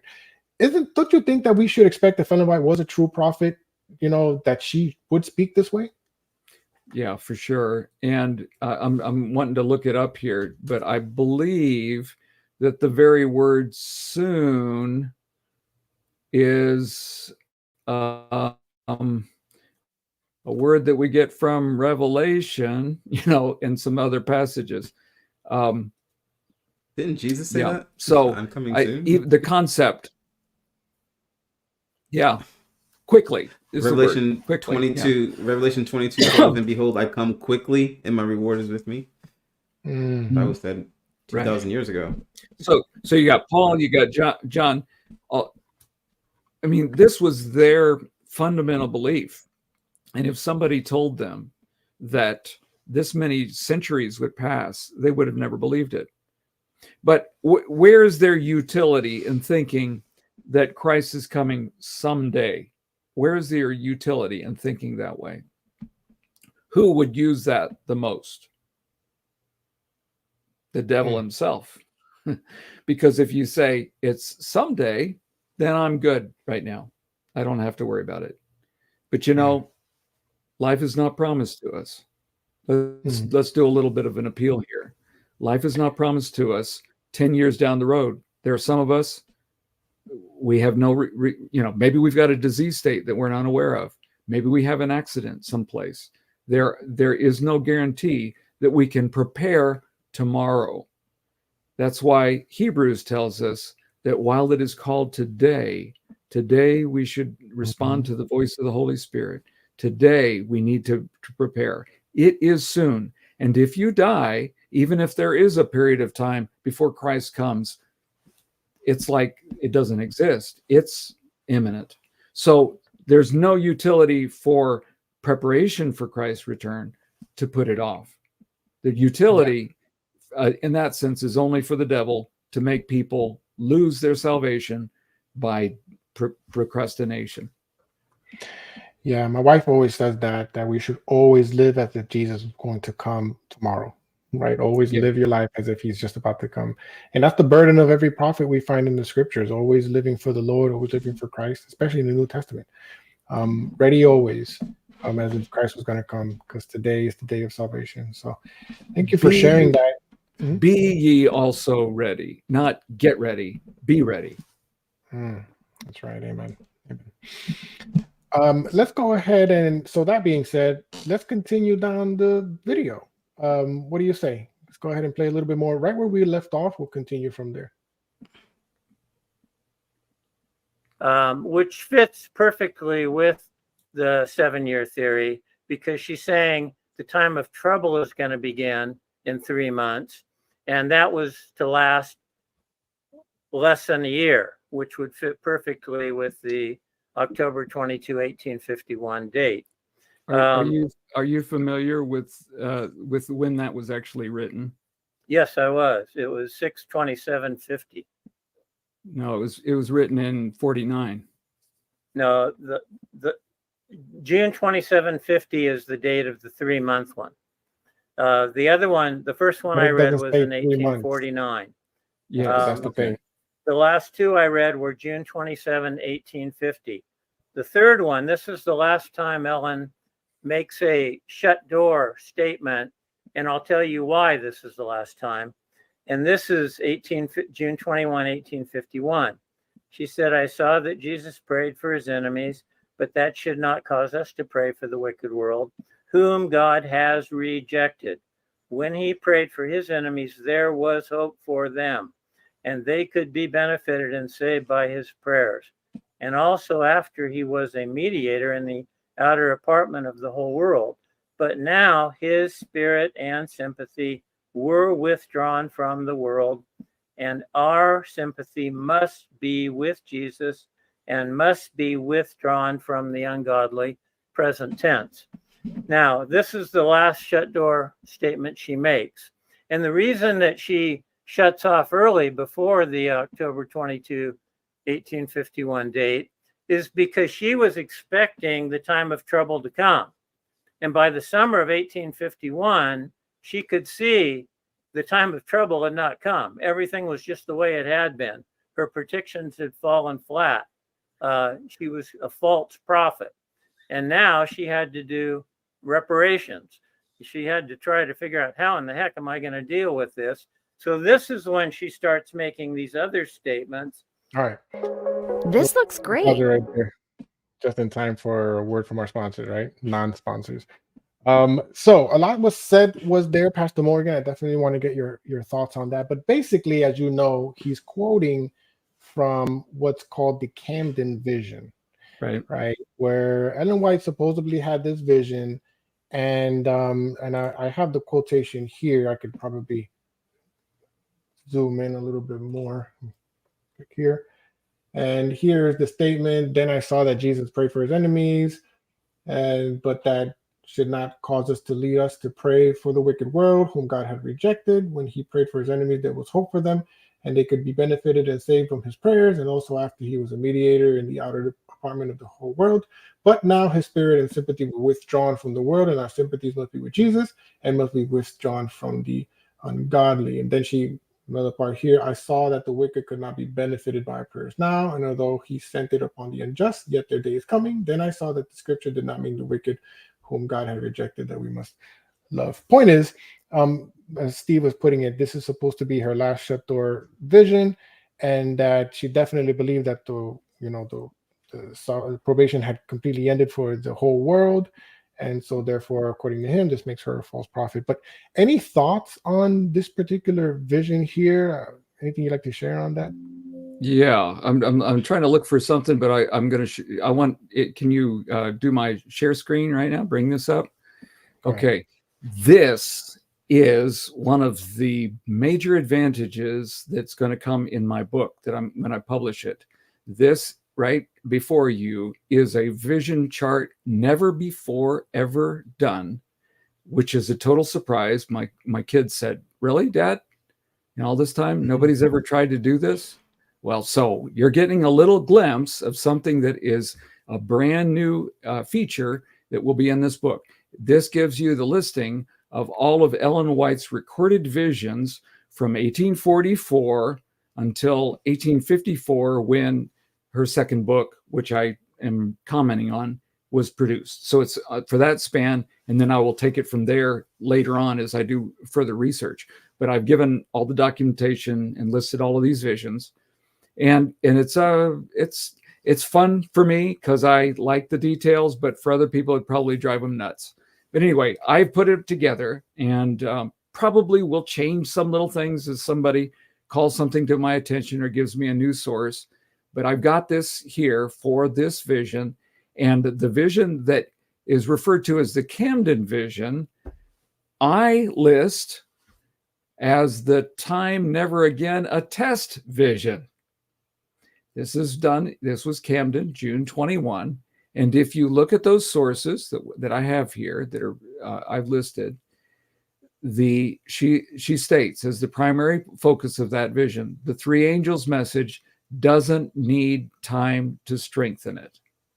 So while he's using one extraneous phrase out of that vision to say that she accepted the 7-year theory, the thrust, and now here's the big picture.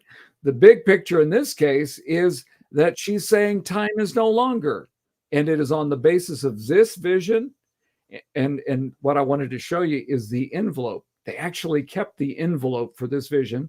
You may have seen at the bottom of the quote that you read, there was a name listed, and that's the man who transcribed it. It's written in his handwriting, but the envelope has instructions written in her handwriting. There you go, R.R. Chaplin. He's the one that wrote it down, and his initials are on there. And on the envelope, which she kept for years, it said, preserve this carefully. And it is for that vision. So this is one of the best documented visions that we have.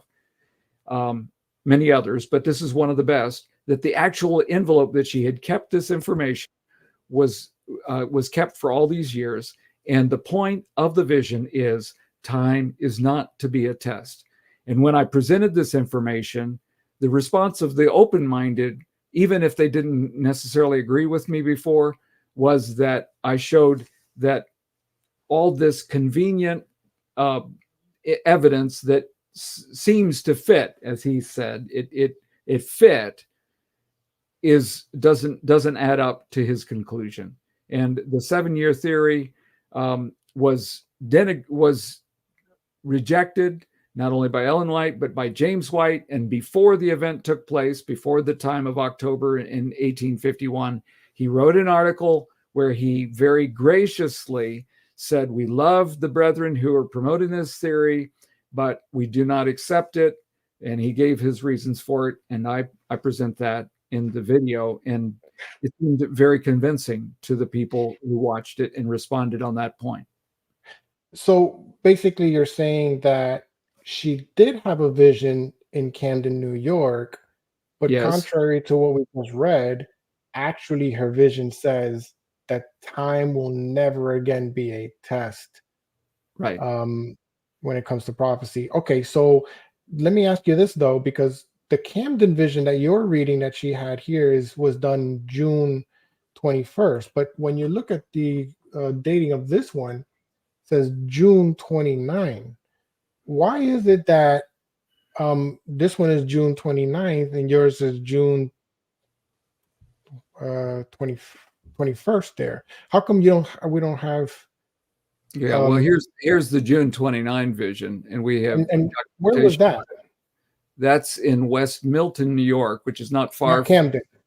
Right. It's not. This is near Saratoga Springs, and that's where they moved immediately after that. So this conference is, and probably Chaplin that you mentioned attended this this conference, as they called it, where they were studying the points.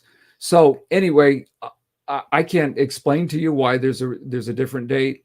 I can tell you that at times people write a date after the fact, rather than it being written on the original document. Somebody thought that was the right date, but when we correlate it with the Review and Herald, where they said they were going to be, and then they give a report on it, we can nail down the dates more accurately. Sometimes Ellen White herself would not be sure of a date, and she would ask other people to verify it for her. I have to say that that Ellen White lost track of time sometimes, and that's why she helped others, required the help of others to nail down dates of actually when things took place. But this chart is up to date and correct, and you can see that there was a Camden vision, but it has a very different emphasis than what he's thinking it's saying, and it actually disallowed the view of 1851 rather than allowing it. And if you study the history further, there were some brethren who were disappointed that the 1851 vision, the 1851 date wasn't fulfilled, and I went into that some, but it's not because Ellen White promoted it. And it was the visions that actually helped people to avoid further disappointment. Through this whole period, they had this intense sense that Jesus was coming very soon, and maybe even more than we have today, So that's true, and I can agree with him that they had that imminent sense, maybe even stronger than we have today. But that does not mean that she affirmed this theory. And I think the evidence stands in its support. So what do we make of that, what we read there with that supposed vision there? Is that something that was, can't be attributed to her? I mean, I've read, if I'm not mistaken, in the White Estate that there's some doubt as to whether she even wrote that or not. I mean, what are your thoughts on that? you maybe there's another one that is listed, and I have to pull up the book to show it. But there was a spurious vision that is not, backed up by a manuscript. This one is clearly backed up by a manuscript. And I don't know that I even have that in the chart because it's a spurious one. Okay, I'm backing up here. If you look at this, back in October of 1850, she had this vision in Dorchester, which is Massachusetts. And they were talking about creating a new chart. And at that time, she said, time not a test from 1844 forward. So we have not only in 1845, her steering them away from a date, we have in 1850, and this is October, and we know that Joseph Smith's pamphlet that he printed, where he explained his theory, was published in the beginning of the year in 1850. But here in October, she's saying no. So in October of 1850, and then again in October, not October, but in the middle of the year, July, I guess it was, or June. Let me get that straight here.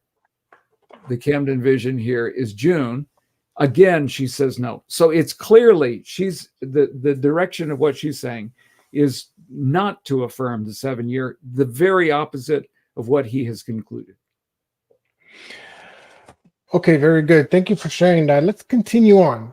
We got a few more moments. I would say maybe, Kevin, what do you think? Another 30 minutes perhaps, and then we'll start wrapping it up. Is that okay? Sure. Maybe we might take a few questions. In the weeds, but anyway, yeah. Yeah, and it's okay for us to get into a lot of these details because people have these questions, and these are things that was brought up that I thought would be important because you didn't get to show this chart while you were having the debate with Steve, and so that's why it's okay for us to do this, because I want people to be able to see that there's more that could have been said at that moment that wasn't, and so here we are doing it at this point. And even so, it was convincing to a lot of people. Yeah. Okay, what's the next one?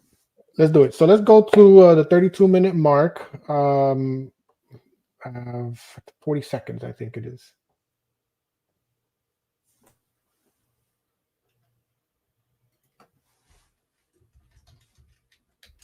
In this vaunted book of Nichols, he points out that she repeats that same statement in 54. Yeah, and that's another problem, is that so if it was specific to the 7-year theory, how would it have any validity after that? Because she still makes all kinds of stupid date-setting statements after 1851, which is really quite interesting. You'd think she would have learned her lesson after how many times she screwed up. Okay. I mean, well, it was let's go to the evidence of some other statements, if you don't mind. I want to hear your explanation for that 3-month statement. What is your explanation of it? Why does she set a? She did believe it was soon, but she did not. But she did not buy into a specific theory. Well, and that was what I said in my video. The trouble is going to start in 3 months, which she did not say 3 months. Well, a few months. Almost everyone would say a few months and 3 months are synonymous. So go ahead and pause it right there. Let's go to the quotes. So you can kind of see him juggling between the phrase a few months and 3 months, and he's very insistent on it being 3 months, even though the statement only says a few months. Now, some people like to say, Pastor Morgan, that the phrase a few months means 3 months, right? I did just a quick little research, and I can't pull it up in a moment. Maybe I'll share it in the chat there. But I found that a couple of months would be 2 months. So a few months would have to be 3 or more. And what I found in my research is that it wouldn't go past 7 months. So actually the phrase a few months could mean anything between 3 and 7 months. In fact, I'll read it to you. I just Googled it. I put how many months in a few months is what I did. Mm-hmm. And this is from Quora. It says generally few usually means 3 to 7 and very rarely more than 7. but no less than 3, as 2 is a couple and 1 would be 1 or a or 1. So I saw in the comment section somebody, let's see if I could I'll post it here real quick. Somebody said, here we go. He said, oh yes, it is a few. It is a few is 3. Look it up, liar. So, but Dang. clearly it's not Wow. strictly 3. If you just simply Google it, it could be more than 3, right? But anyway, putting that aside, as we already saw, a few months just means in her mind, as she used it even after that 7-year period, and it's just, you know, it's not a specific time, it's just in general, right? A nearness, right? If her statement were saying we have 3 months until Jesus comes, there would be no question, right? That would be a clear statement. We wouldn't be having this debate. But that isn't the statement. And we've already talked about what she's describing, and that is this process that it was a matter of studying over the years and collecting information and coming to conclusions, whereas now it's a few months people will have to learn. The context is not we've got a few months until Jesus comes. It's that they will learn in a few months. So it's a different statement, which he has paired together with other statements to create this thing. And so now he has a monster that, you know, that it's an amalgamation of statements that fits in his mind, that she is saying that. And the folks were not convinced because he has to pull it together to force it to make that statement. And then I can present very clear, direct statements where she says, look, we're not nailing things down on time. It doesn't require time. We know Jesus is coming. We prepare for it. We have no idea what the date is. We don't set a date. But let's learn within the next few months. Get ready. Yeah. And that people, some will learn within a very short order of time. Yeah. And everybody needs to remember that in the chat, you know, whoever's listening, that's the context, right? She's talking about to learn as quickly as possible, because yes, Jesus is coming very quickly. We don't know when, but because we don't know when, what we have taken years learning, let's learn now within a few months. Okay. So, and that's now there's a larger point that he's making, and he began to grasp other little pieces to try to build to say that, you know, she created other dates. Well, she never created any date. She never set any date. Even 1844, she didn't set. She assumed that it was true. She believed it was true. But after that, she doesn't set any dates. Before she had any visions, by the way. And definitely the visions dissuaded them from setting dates. And then, but then we come to another vision that he referred to. I don't want to get into it here, but I did a whole video on it. It's actually one of the most popular one on the channel. It's about the food for worms reference. And I would refer you to that video rather than discussing it here. Again, she doesn't set any dates within that vision either, but he's assuming that there's some kind of a date because of it. So he takes generalized references to the nearness of Christ coming and saying, you know, that she set dates when that can't be shown. That's right. Yeah. I wrote an article on that one time as well, a long time ago. I might have to revisit that article, so I won't promote it because I may have to update it very long time ago. But but yeah, go ahead and visit Pastor Morgan's YouTube channel.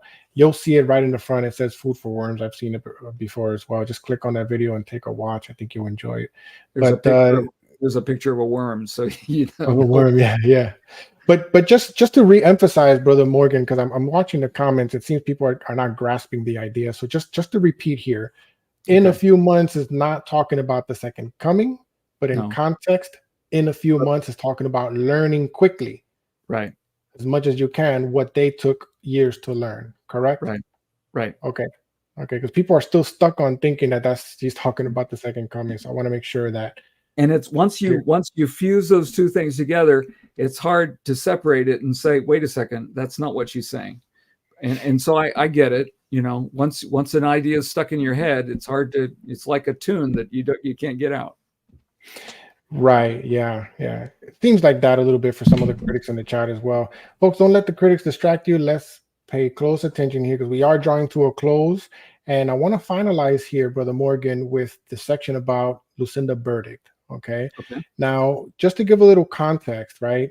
Lucinda Burdick was somebody who it was claimed by Steve, but wasn't able to provide good evidence for it. And you showed evidence to the contrary, that she was supposedly, you know, friends with Ellen White, right? And so Lucinda Burdick comes around years later in conjunction with her first husband.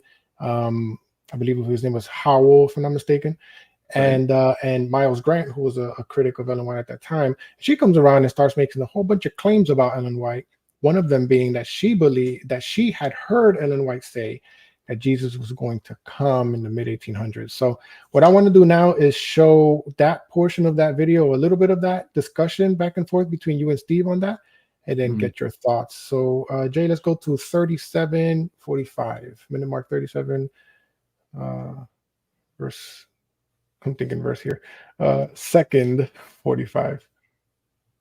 Around with somebody, you're more than just an acquaintance. Exactly. Oh, but pause right there. Okay. I just wanted to demonstrate real quick that was a small example of Miles's interruption of and putting his 2 cents in there as a moderator when he shouldn't have been doing that. So we got a little bit of a taste of what that looks like. Unfortunately, he did that a number of times, whereas it's not what a moderator is supposed to do. But anyway, just wanted to highlight that. Let's go ahead and press play. The idea that she's a friend comes from the word acquaint, that she became acquainted. And the fact, the description of her traveling around with her is not backed up by any other statement. And in fact, her own statement, she does not say that she traveled around with her. She's not from the same town in Maine. Who Ellen White did know and who is related to her is her first husband, John Howell. And I have tracked his life.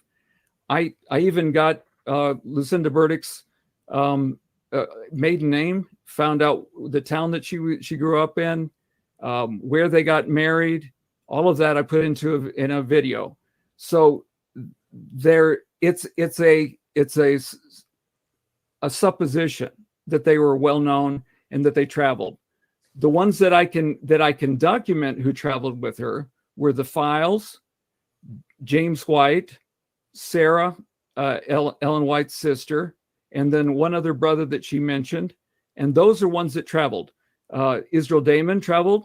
Now, she may have gone to one of the places where she was, but she was not a traveling companion with Ellen White. There is no evidence that backs that point up. Now, she may have crossed paths with her. So what I'm trying to say, she may have been at one of the places where she was, but she did not travel with her. That is not her claim. She heard. All right, Steve, let's hear your response to that. She heard these statements. She heard Ellen White's response to them. Are you just saying that she made all this stuff up, that Ellen White never said this stuff? Is that your position? It is hearsay based on a later statement, not on an early statement.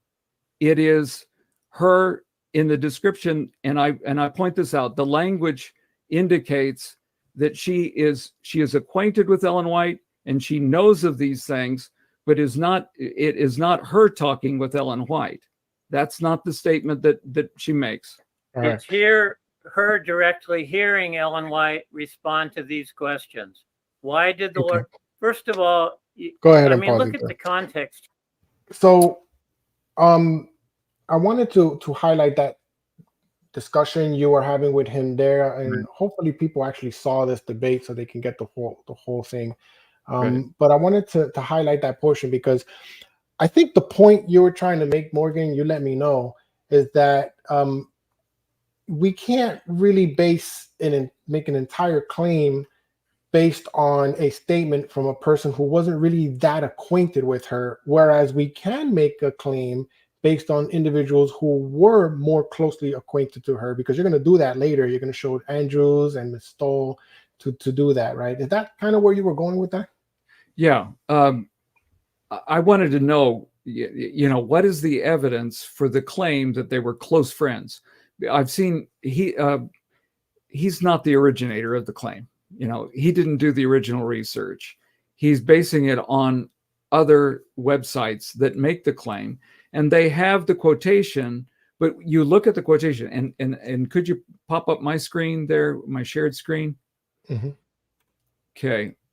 I'm highlighting this. This is the statement that they construe to mean that they were close friends. She says, I became acquainted with James White and Ellen Harmon, now Mrs. White, early in 1845. Okay, that's what she's saying. She didn't say, we were buddies, we grew up together, we were friends. It's just she became acquainted with them. How did she become acquainted with her? Well, that's a question. But let me bounce around here to, this is the family tree that I have created for her based on records. You see the records here listed, okay? And she was originally an Armstrong. She married John Howell. Here's John Howell. They had one son. They were she was born in Winthrop, Kennebec, Maine. That's not where Ellen White was from, so they didn't know each other as children. They were married in Reedfield, Kennebec, Maine. Again, not where Ellen White was from. And then here's where she was married to Burdick by 1874. That's why her name is Burdick. So Howell died. We know when he died, 1861. I have his obituary. I have her obituary. And so we know where they started, when they died. Her statement is made in, let's go back to that one. Her statement is in this book, which is not published in 1874, but it was first printed. You see here, he's got quotation marks. It was first published in 1874. She starts telling the history. And as she describes it, you begin to recognize that she's kind of conflating things together. So the accuracy begins to fall apart a little bit because, okay, she talks about the 1844. She talks about the shut door. That was one of the issues, which I guess we won't get to today. And then she says she very soon pretended to see that Saturday must be kept for the Sabbath. Now, do you know when she began keeping the Sabbath? It's after she and James were married, and that's in 1846. So if you're thinking that that she has it all together, this is a memory statement that is made years afterwards, where she is putting some things that are recollections together and some things that cannot be documented. And we'll get into the shut door more specifically in the next one. But here she's misrepresenting it to a degree. They assumed this meant they were close friends. And as I pointed out, they did not travel together as in the same carriages or whatever. If she ran into them, what we do know, and you can document it from Spiritual Gifts Volume 2, from letters of James White, all of these early documents, you can document that John Howell was a pain in Ellen White's flesh from the early days, trying to undermine her. And so I can document that. What he says is that, well, she was there, and let's go down to the statement where he's referring to it. Okay. There were also many failures. She pretended God showed her things which did not come to pass. At one time, she saw the Lord would come the second time in June 1845. And I footnote this thing here so you can see the references. Marion, this is in 1875. You would bring it up, or I could bring it up. I corresponded with both of them. I have it here ready to show as well when you're done. Okay. So we'll show that in just a minute. And also John Andrews saying the same thing. All right. Mm-hmm. But she makes this assertion. It's an assertion. And she makes this here that Okay, there were many failures. She pretended that it was June 45. The prophecy was discussed in all the churches and in a little shut door paper published in Portland, Maine during the summer after June passed. I heard a friend ask her how she accounted for the vision. So this is not a conversation between Burdick and Ellen White, but she's saying this was a conversation. She replied that they told her in the language of Canaan, and she did not understand the language, that it was the next September the Lord would be coming, the second growth of grass instead of the first in June. September passed, many more passed. So he is accepting this as if Ellen White said it, when it's a recollection that can't be verified in any real way. And if we go to other people who knew her, and you're going to bring up those statements, they say if she were promoting a date, it never got around to us. So let's do that. Let's go ahead and so we saw the statement. Let's go ahead and show now the counter statement by those who responded to Lucinda Burdick, right? So just to be clear, so everybody understands, Lucinda Burdick made the claim that she heard Ellen White say that Jesus would come the second time in June of 1845. Well, she claims that she heard her refute her statement. She didn't claim that she had heard the original. Just to clarify. Okay. So there were individuals at that time that you had brought out in the conversation with Steve who actually responded to this, right? And there's two individuals. One of them was Jane Andrews, and the other one was Miriam Stowell. So I wanted to show that so that everybody can see that now. So I'm going to zoom in a little bit here. Yeah, that's the one. A little more. And this is on academia.edu that anybody else can look at too. Right. So here we have a testimony of Brother Andrews, Pishions Ferry, Maine, September 1874.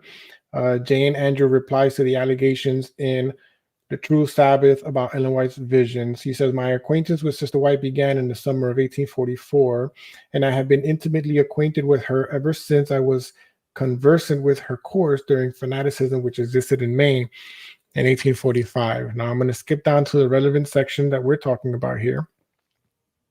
It says, I do not believe the statement to be truthful that she claimed to have seen that Christ would come in June 1845. Let's see if I could get a little closer here. You guys can see it better. There you go.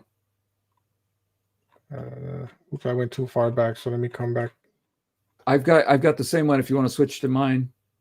Here, I got it. So I do believe the statement to be truthful that she claimed to have seen that Christ would come June 1845. It certainly did not come to my knowledge, though such much have been the case had it been true. It is not true that this prediction was published in the Hope in Portland in 1845. Now that's J.N. Andrews, right? Keep in mind, Steve is quoting from somebody who has a high degree of bias. Again, we all have bias, right, in some fashion, but she has a very high degree of bias. Hanging out with the critics, for lack of better terms, right? Miles Grant, her second husband or whatever. And she is saying this how many years afterwards, Pastor Morgan? From 1845 to 1874. It's almost 30 years. It's almost 30 years. But now we're looking at evidence from individuals who actually were more acquainted with Ellen White, who actually did hang out with her, and were actually friends with her, whereas Lucinda Burdick was. One of them being Jane Andrews, saying that this did not take place. Now let's look at the. I want to show you something on my screen. If you flip back to mine for just a quick second, do you see? This is the actual document that we were talking about, and these are signatures, these are their very signatures. Here's J.N. Andrews' signature, and then these others who are affirming that what J.N. Andrews said is true. These are people that knew her, that lived in Paris. These are whole families that are related, the Chases, the Truesdales, and Howells. You see his scribbly handwriting. This is a real signature.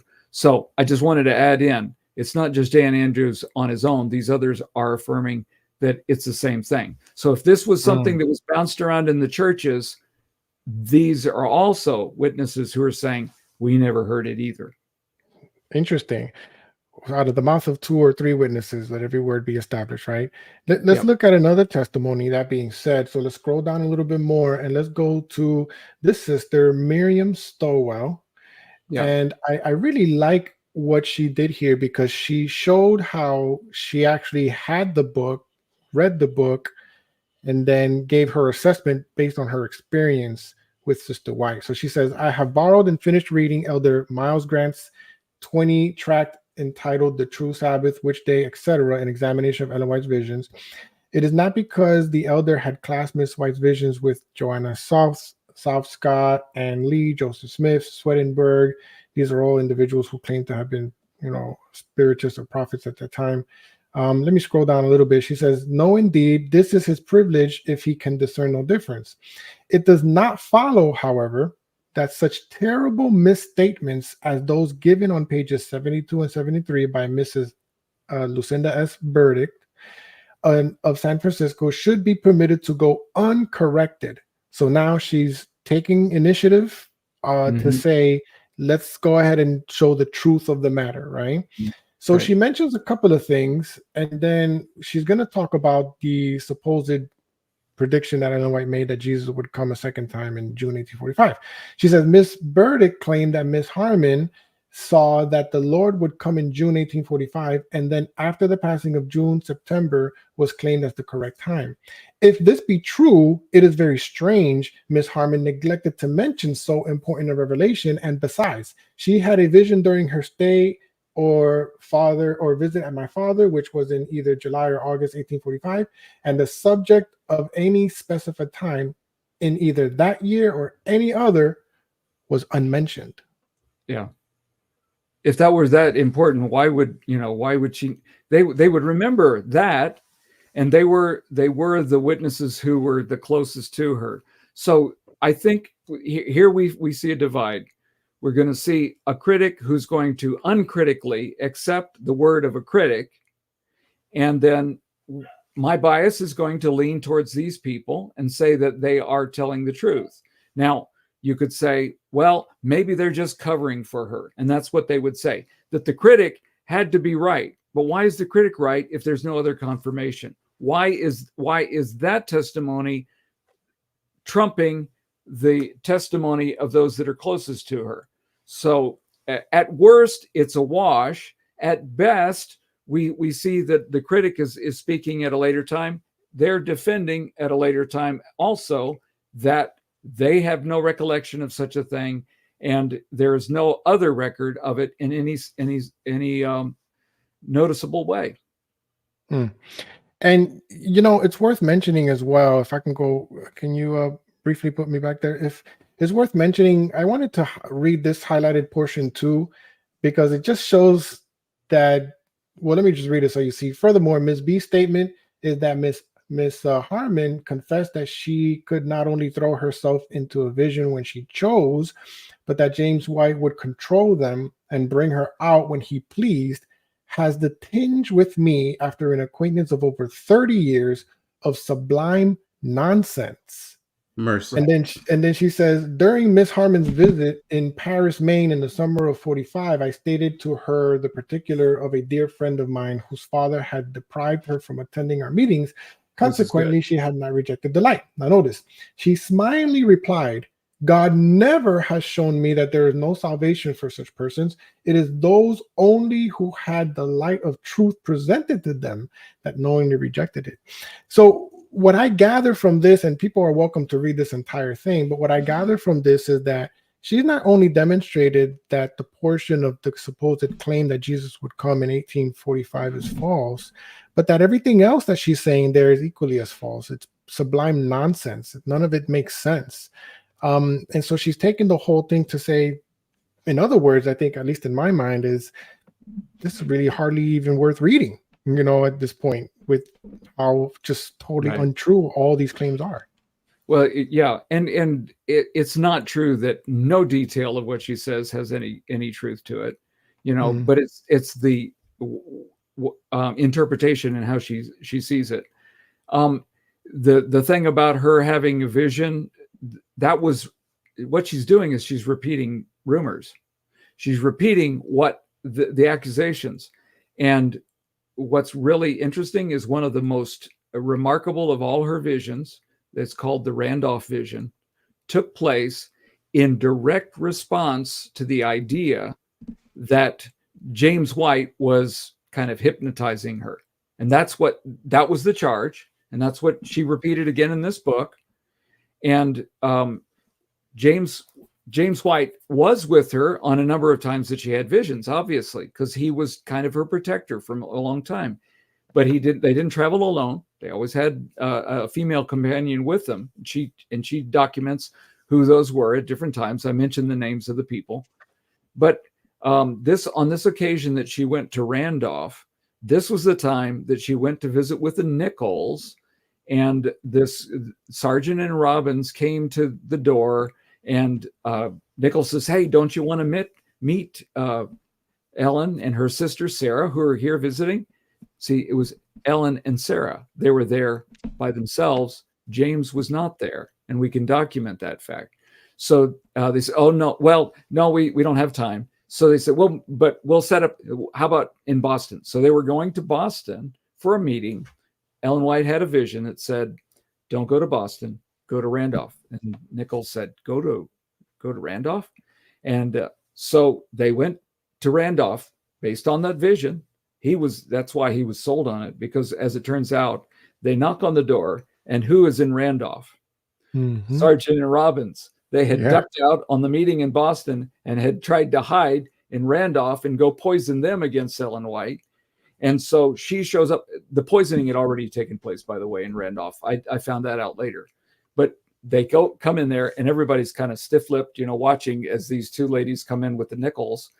And so then they say, "Oh, well, we got to break up the meeting, and we'll meet again after lunch." So they come back, and sure enough, she has a vision, and it's one of the longest visions she's ever had, and it's in their presence. James ain't nowhere, he's not there with them, and God gave her this vision that was such a remarkable vision, because they said, well, if I've heard that if you have a Bible and you put it on somebody who's having one of these visions, they'll have to come out of the vision, kind of like a crucifix with the devil or something, put the Bible on them. So they said, "You do it, Mr. Robbins." He said, No, not me. So the owner of the house, Mr. Thayer, Zacchaeus Thayer, takes the Bible, and he goes over and he puts it on her. She's kind of leaning up against the wall. She takes the Bible and she opens it up, and she starts quoting scriptures, not looking at it. People are able to look at it from above. Otis Nichols writes about this thing. And she's pointing to these scriptures that are talking about the judgments of the Lord and about people who are misleading other people. And she's pointing to all of these scriptures, and she's getting it right without even looking at it. And so the whole notion that James has to be there to, put some hocus pocus on her is not true. She has a vision. It's actually one of the longest visions, and it's such supernatural elements to it that everybody there is just, right, have a hard time with it. So it just kind of blows the whole idea out of the water. Yeah. In other words, there's times where she's in vision when James is around. There's times where she's in vision when James is not around. Exactly. So there's no validity to that specific criticism, that claim. By the way, that clip right there is beautifully portrayed in Tell the World. So if anybody ever got a chance to watch that movie, it was very, very nice. I enjoyed that. Let's go to one more. This will be the last one for today. Maybe we'll take a question or two, Pastor Morgan. I want to be respectful of your time as well. I know you got your wife and family to get to, so I won't hold you too much longer.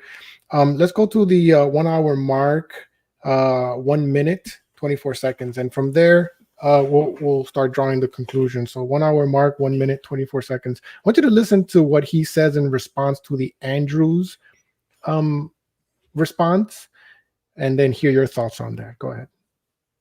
Yes, that's a first-hand account. J.N. Andrews is just saying, "Oh, I don't think that happened." "Oh, I don't care what you think, J.N. Andrews. Your job's dependent on pleasing the whites." I mean, read Gilbert's. It's unbelievable. Gilbert Valentine's recent book on J.N. Andrews. You go ahead and 750 pause right pages. there. And he's going to go ahead and quote from this book saying how Andrews was manipulated and controlled by the whites along with other Adventists. That's what he's going to do. You had come back and said you would read that book, I think you said, or something like that. But I wanted to highlight that portion, right, where he basically says that he has to defend Ellen White because his job is dependent on defending Ellen White. Right. And it occurred to me in my mind that while even if that were true, what about Miriam Stowell? I mean, she also came to a defense and basically said the same thing. Right. So, but I wanted to kind of hear your thoughts on that.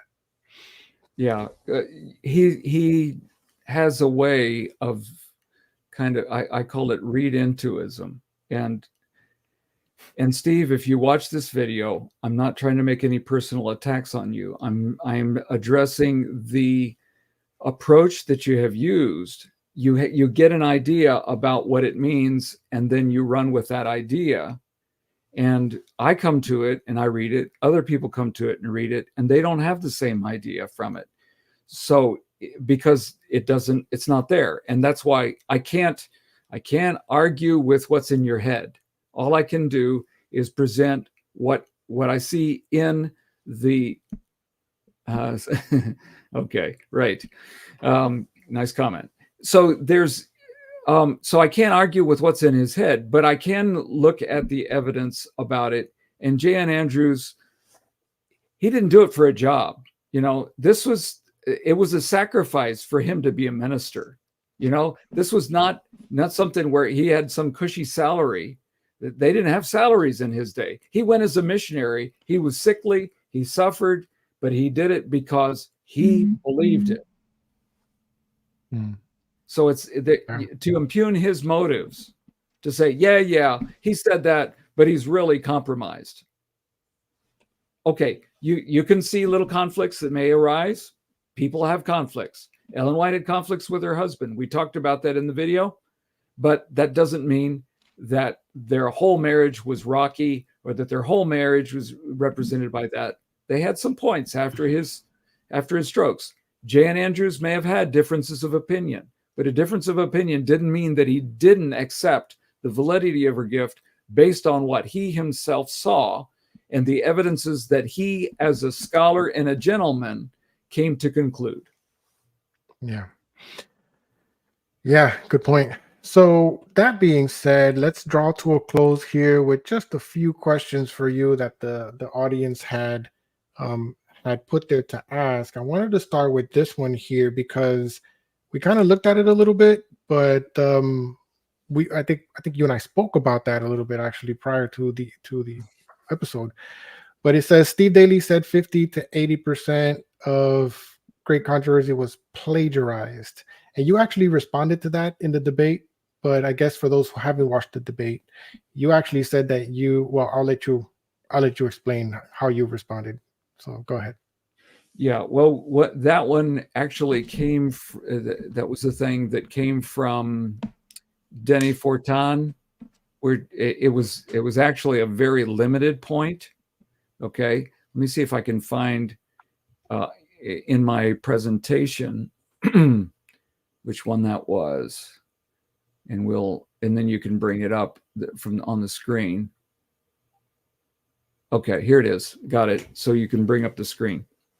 Okay, I told him that I would follow up on it, which I did. And I corresponded directly with Denny Fortan. He calls him something else, but it's French. So you got to pronounce it the right way. His name is Denny Fortan, and he's a professor at Andrews. And I looked up where this figure came in. Okay, so this is the statement that was written in the article. So I was not prepared. This is not Denny Fortan speaking. It's the author of the article. He will quote from something, or he will, the only quote is this phrase right here. So I was not prepared for what I learned last year from established Ellen White scholar Denny Fortan from the Adventist Theological Seminary at Andrews University. Fortan reported in October 2023 to a group of Adventist scholars meeting at Pacific Union College that several years ago, he was at home comparing the text of Ellen White's written account of her TGC, The Great Controversy Vision, with John Milton's Paradise Lost. He was totally unprepared for what he discovered, that 80 to 90% of Ellen White's account of her Great Controversy Vision is directly dependent on Paradise Lost. He said he was shaken to the core. So I checked with Denny 410, and he explained to me that he was not referring to the original account of the Great Controversy that's in Spiritual Gifts. That's her first writing of spiritual gifts, of the Great Controversy in Spiritual Gifts. But in the later depiction of the Old Testament portion of the Great Controversy in Spirit of Prophecy, Volume 1. Now, there's an importance in looking at the distinction here, because if you take, let me grab them off the shelf. All right, I'm going over here to my library, and I have the volume right here. Can you hear me still? Okay, I have them right here. And I come back on screen. Here we are. Okay, this is Spiritual Gifts. Her first account of the Great Controversy, and that's why the title is, let me see if I can hold it so you can see it there. The main title is The Great Controversy. Spiritual Gifts is kind of a summary, or a kind of a overbranching title for it. The cover that tells you that it's Volume 1, Volume 2, or whatever, there is no volume number, because at the time she wrote it, there was no notion that it was going to be more than one. But this is her first writing of the Great Controversy. All right, I take that back.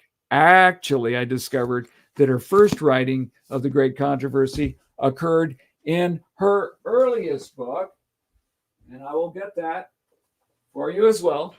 Okay, and I discovered that in her earliest book, which is the subject of my research, the beginning of the Great Controversy is the last few pages of that book, where she describes, I have been shown the great love and condescension. I was shown Adam and Eve. She talks about sorrow-filled heaven. It was when it realized that man was lost, the world, and so on. This is the actual first writing of the Great Controversy, and it was written before 1858, because she had two Great Controversy visions that she mentions.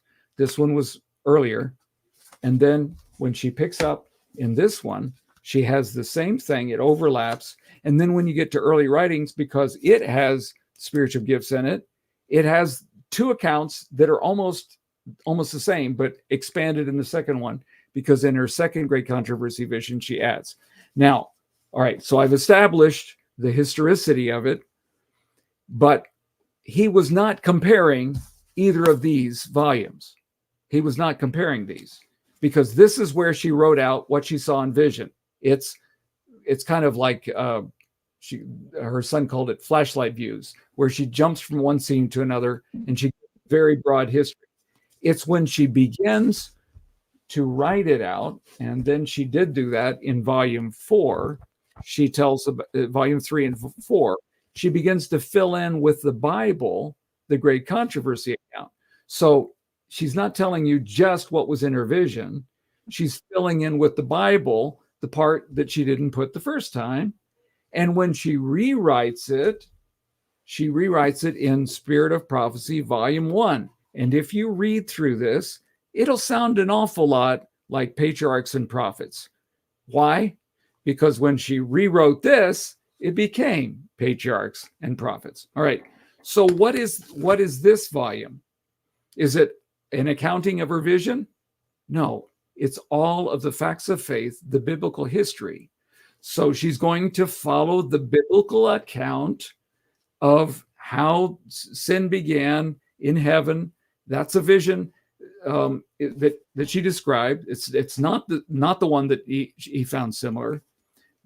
The fall of man, Noah, and on down, as she starts to tell the story, he follows the same history that Milton does in Paradise Lost. My question is, how would you write the story of the fall of man in the early history of the patriarchs in Israel without following the same history of the Bible. It's a no point. It's a what do they call that? Somebody will come up with the expression. It makes no point whatsoever. So he maybe he didn't realize that she's going to tell the story, she's going to expand her vision and tell all of the Bible stories. And maybe he misunderstood that, but it's not the great controversy, the book, The Great Controversy. That's where, because the title, Great Controversy, is about the vision first. The book, Great Controversy, is only the last part of the Great Controversy, right? Mhm. We go to the other series, and I've got the original books here back on my library, right? I've got Patriarchs and Prophets, Prophets and Kings, and so on. That's all the Great Controversy too, in multiple books. But the seminal part of it is in volume 1 of Spiritual Gifts, and it's fleshed out with the biblical stories, and then it's fleshed out in other ways as well. So 50 to 80% is plagiarized. That's kind of stretching the idea. And if you go to the Great Controversy, you got all kinds of footnotes in the Great Controversy. How do you call that plagiarism when you give your sources? Anyway, I actually have that. I don't know if y'all want to see that, where in the footnote where she actually explains how she uses quotes. Yeah. in her preface, and then in the introduction, she adds it. Yeah. And I had, Edwin and I did some videos together about 2 years ago, and I point out how that somebody made this assumption, that, and it was even an Adventist, okay? It was an Adventist. Elder Daniels said page after page, and without quotation marks, without whatever. So I went and I looked, and I discovered that there are quotation marks in numerous places, and there are dots showing she's quoting, and she gives general references to it. We got a whole video on that. So the idea that it's plagiarized when she's giving credit for it, or when she's even giving general credit for it, as you will find here in this statement. You want to go ahead and read it? Sure. I guess you can see I'm a little bit worked up about this, because it's like, can't you read it? Can't you see it? Well, if you want to blame her for something, I guess you'll blame her for something. Anyway, go ahead and read it for us. So, just so everybody knows where this comes from, this is whiteestate.org, the plagiarism charge. Anybody can see this. This is just available. Ellen White often made use of literary sources in communicating her messages. In the introduction to one of her most popular books, she wrote, "In some cases where a historian has so grouped together events as to afford in brief a comprehensive view of the subject, or has summarized details in a convenient manner, his words have been quoted. But in some instances, no specific credit has been given, since the quotations are not given for the purpose of citing that writer as authority, but because his statement affords a ready and forcible presentation of the subject, in narrating the experience and views of those carrying forward the work of reform in our own times, similar use has been made of their published works." And this is The Great Controversy, page XII, right? Mm-hmm. And this was a practice in her day where there was a literary borrowing. This was just a practice. As a matter of fact, there was a lawyer hired to find out if she was a plagiarist. It says, because she included such selections from other authors in her writings, critics have charged Ellen White with plagiarism. But the mere use of another's language does not constitute literary theft, as noted by attorney Vincent L. Ramick, a specialist in patent, trademark, and copyright cases. After researching about 1,000 copyright cases in American legal history, Remick issued a 27-page legal opinion in which he concluded Ellen White was not a plagiarist, and her works did not constitute copyright infringement piracy. Ramick points out several factors that critics of Ellen White's writings have failed to take into account when accusing of literary theft or deceit. He said her selection stayed well within the legal boundaries of fair use. Ellen White used the writings of others, but in the way she used them, she made them uniquely her own, adapting the selections into her own literary framework. Ellen White urged her readers to get copies of some of the very books she made use of, demonstrating that she did not attempt to conceal the fact of her use of literary sources, and that she had no intention to defraud or supersede the works of any author. And just one last thing I'll share about this attorney, Vincent L. Ramack. If you just look up who he was, this is what it says. Attorney Vincent L. Ramack.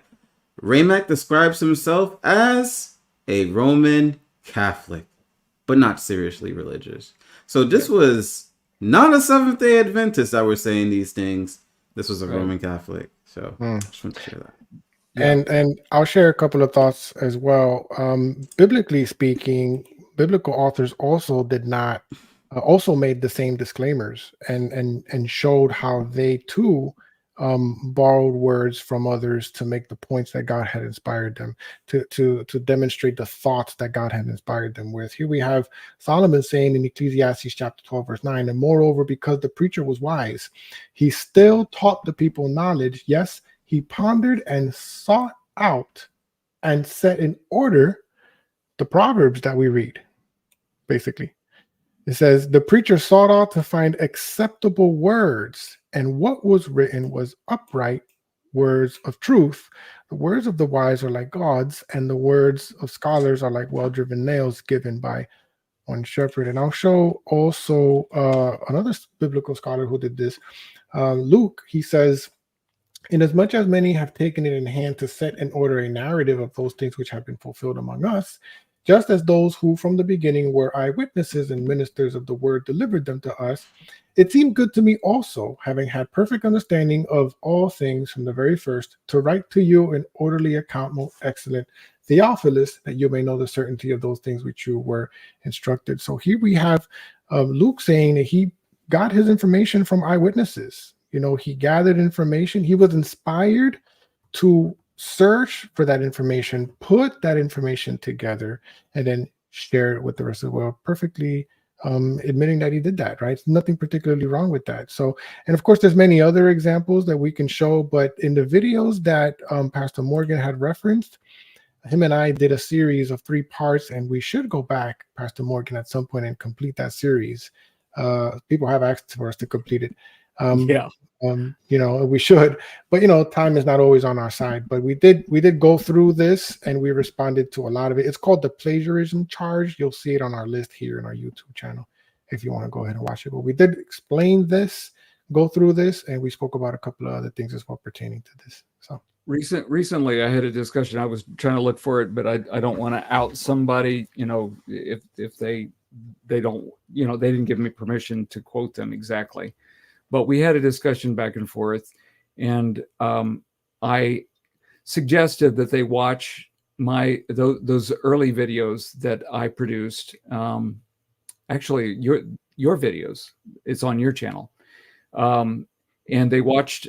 The person watched number 2, and he came away with a very different conclusion. He said, "You know, you've made some good points here," and he said, "I apologize for being so vocally strong about my view." And he said, you know, that he had come to see that there was historical evidence, and that others used writings in a similar way, and that it made sense to him that, you know, Ellen White was not romping on the standards of the day to take materials. She was doing it the way that others wrote in those days. We you know, there weren't so many footnotes as at the same degree.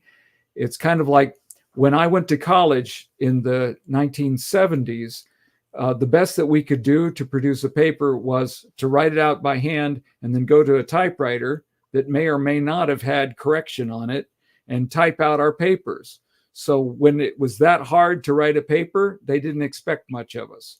But once it was easier, you know, with the word processing came in, I went back in the 80s to do work, And when you could do it on a computer, then they started increasing it. As my kids have gone to college, they do paper after paper after paper because it's easier to do. So the same thing is true about footnoting, about citing sources.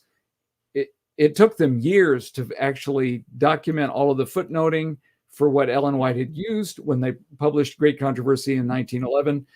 All the same information is there, but they just documented it, with footnoting. It took them years to do that because they had to travel from one place to another. Today, you type in keywords and 2 seconds, you find your sources. So there's no excuse today for doing it a different way. In her day, you could give a general reference to say, I've used, different sources. Some would say specifically, some would not. Some would quote, and I mean literally quote somebody and never tell you who they got it from because they assumed you would figure it out.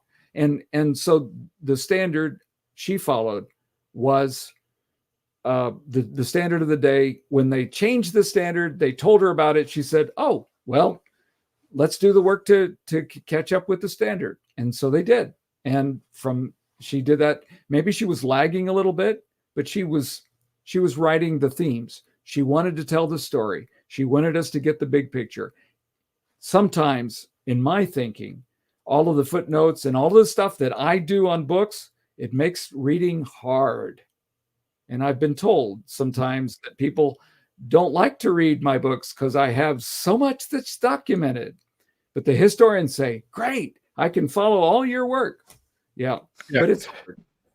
Yeah. It's always interesting to me, Pastor Morgan and Jason, people always saying, well, you can't show that the Bible authors did similar things. You're making accusations on the Bible authors. But I often think, correct me if I'm wrong, but I often think, where else am I going to, what source am I going to use to show if she was true or not? I mean, where else am I going to go? Who else am I going to compare her to? Except what other inspired writing is there? I've got nowhere else. If I see her conduct in the prophets, among the conduct of the prophets in the Bible, why is that such a bad thing? I'm supposed to do that. I'm supposed to test her and how she acts and what she says by the prophets of the scriptures and what they wrote and with the standards that they set, right? So why is it a problem if I demonstrate that the authors of the Bible also borrowed words, specific words or information from others to build their case? Why is that a big deal? We're told to test the prophets. And No. I don't want to go there. I don't want to go there. My belief in the Bible is not based on, looking at evidence. Double standard, and it's very unfortunate, but we have no other place to go to but the scriptures to find it. And when we do that and we find it, we're not saying that the authors of the Bible are guilty of something wrong. We're saying that this is something that you find in the scriptures. They're not necessarily plagiarizing, but God is inspiring them with inspired thoughts, and they searched out the right words to be able to share those thoughts. Exactly. That's all. And there's nothing particularly wrong with that. No, actually, that's a good way to write. Yeah. Good way to write. Speaking from somebody like you, who's the editor, right? You've edited multiple books and written multiple books. I wanted to show real quick I think. Oh, I had that on my screen too. Yeah. Did you? Okay. Yeah. Just wanted to. That is my screen. Oh, yeah. I had it on my screen, but then I saw it on yours, and I said, "Let me." All right. So basically, my screen is on the screen. So when you go to the Advent Defense League page, right, you just go. First you should click subscribe, and then next you should click join, right? But then after you subscribe and join, click this button that says playlist, and what we have is organized everything that we've talked about, responses to Geno Jennings, Sam Shamoon, etc. Great Controversy. By the way, we need to get back to the Great Controversy, Edwin. The whole racism thing, check that out. We'll add more to it. We'll probably make a clip of what we talked about today and just add it to that playlist. But if you go all the way down, you'll see some very interesting things. And let me see. Ellen G. White, check out this. What you'll see is this whole playlist, and you'll see everything we have said, and you'll see that handsome face right there, Pastor Morgan, and all of the information that he broke down, and of course more handsome faces. All the They're videos not that going to we've believe you if you say that, man. Oh, sorry. So you'll see everything that we've said, and then if you go down a little bit further, you'll see the plagiarism charge refuted. And so when you click that, it'll take you to this, and you'll see some of the videos that were done on the plagiarism charges. Right there. Those are right. Take a look at those, and we're gonna plan on it, Pastor Morgan. We'll come back and complete this. So, but anyhow, let's finalize with two more questions. I did want to. This question was, I think, pertaining a little bit to me because I had made this comment. Can you go, Jay, to that minute mark again, 118? This particular person, American Cheese, is saying it depends on the rules set. A moderator can provide context if needed for the audience. Basically saying, when I made the claim that a moderator should not interrupt the debate with their opinion, but of course that's contingent of the fact if they said in the beginning they would. But the problem there, though, is that Miles didn't say he would do that, right? He specifically said he would only do two things. Let's listen to that. Individuals to set up a cordial back and forth and see where the evidence leads, which is what we are going to be witnessing this evening. I will simply be facilitating and moderating if need be, but I'm looking forward to the engagement. So the problem here is that he says he would simply be facilitating and moderating. So in this case, no, it doesn't depend on the rules that were set in this case, because the rules that were set in this case is that he would simply be facilitating and moderating. When I told Trump about this, he urged me to get this message. Okay. Commercials again. Other word for sponsors. Even though he didn't say he wouldn't interrupt, but he did say that those are the two things he would simply do, right? So I didn't think that was cool, and I think probably we're gonna talk about that a little bit more in the next round. But anyway, one more question for you, Pastor Morgan, and we will call it a close. This is from Digger 420. She says, "What is the closed door prophecy?" I think she means the close of probation. Prophecy with the C. With the C. Yeah, oh, that's the verb, right? The shut door, often referred to. Isn't that in our next video? It is, but maybe you can give just a thumbnail. Okay, the thumbnail. Yeah, and then we'll dive into it more on the next round. It's not one single prophecy. It's a study of the Bible and the book of Hebrews, the book of Revelation, and the book of Matthew. Those are the main ones. Wouldn't you say, Jason? Those are the main places. Maybe some other places you got some little pieces. But what they did was they put together a view of Christ going into heaven and then moving from one phase of ministry to a second phase. And so the idea of a shut door is that he went from one phase into a second phase. And the second phase, the first phase, we see it illustrated in the Old Testament sanctuary. And the book of Hebrews describes that there was two phases to it. And a little known fact is that the book of Hebrews consistently refers to the heavenly sanctuary as ta hagia, which is Greek plural for the holy places. So the book of Hebrews refers to two places in heaven. It describes two phases in heaven. It describes that when the sanctuary was inaugurated, that it was purified, using the same word that was found in Daniel 8:14 in Greek. So it refers to two phases, and the shut door is meaning moving from one phase to the second phase. Now, what are the implications for that? Well, some assumed it meant that no more mercy was available, and I will show from Ellen White's writings that her visions showed her that's not so. It isn't no more mercy for the world or anybody that hadn't heard the message of the Advent. It is for those who shut their hearts to it. They're not going to come back to it.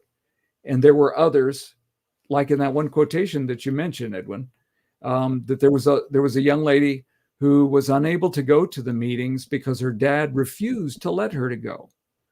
And so Marion Stoll asked about that. This is a good illustration of it.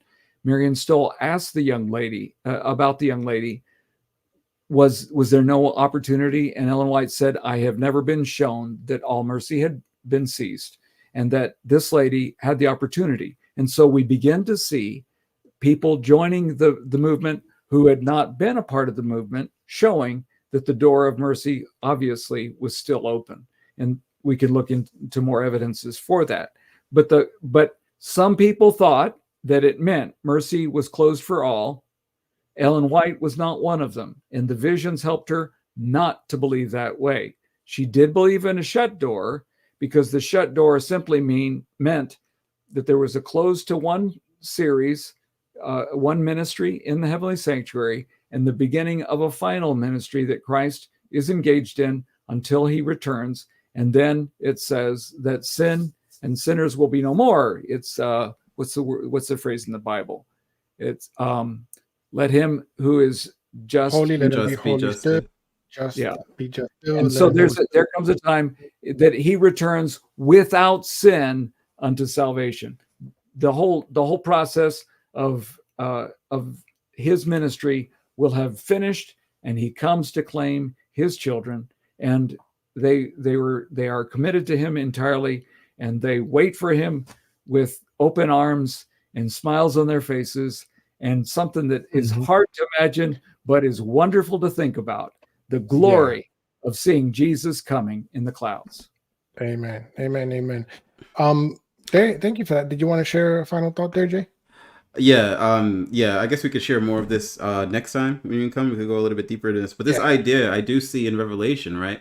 Because what we have is the Church of Philadelphia, right? And we see Jesus as the one who has the key of David. He that openeth and no man can shut, and shutteth and no man can openeth.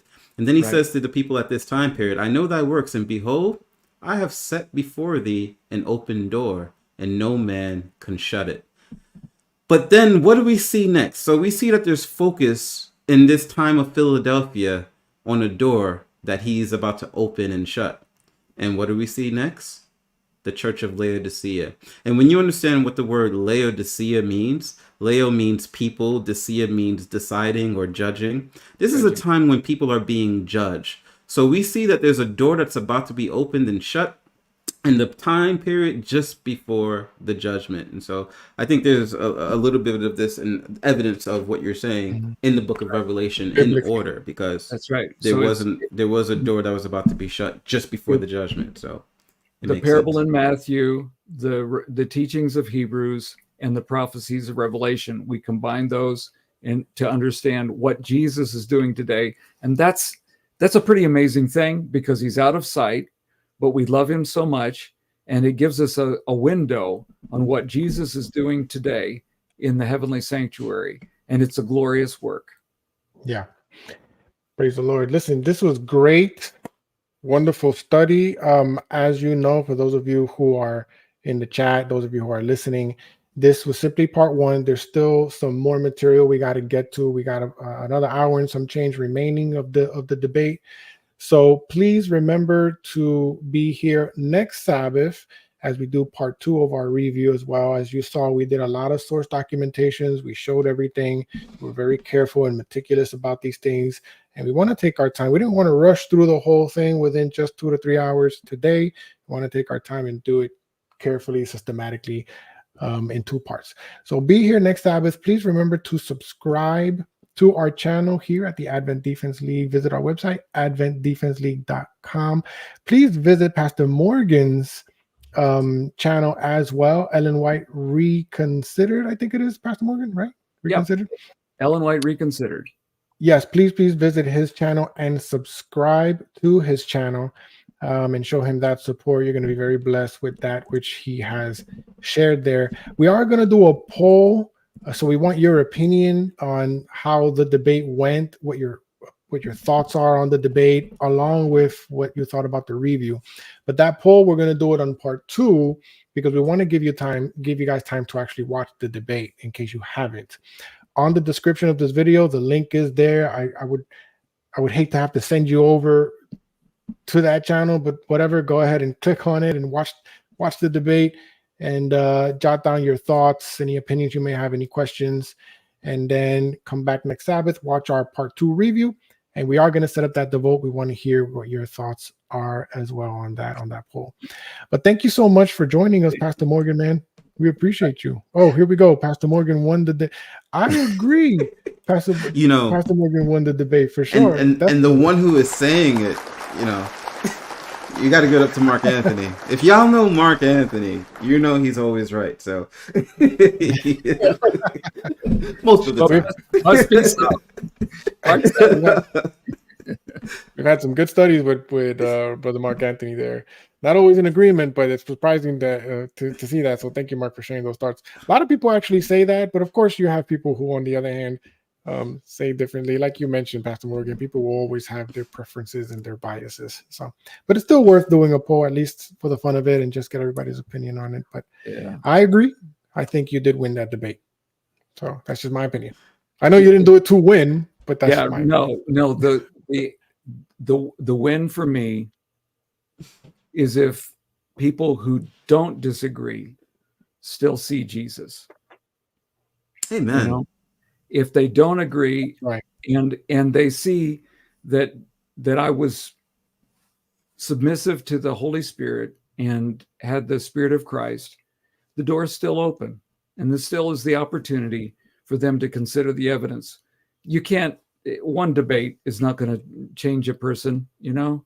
It takes conditions in your life. It takes an openness. It takes a willingness to look at something very different. And we tend to follow entropy. We just follow in the same course until something stops us right in our path. And we say, wait a second, I got to look at this differently. Sometimes it takes an accident. Sometimes it takes a move. Sometimes it takes other things that, a situation in our children's lives or something. And we have to look at things again. And then God, by his Spirit, is able to work on us and to help us to look at things again.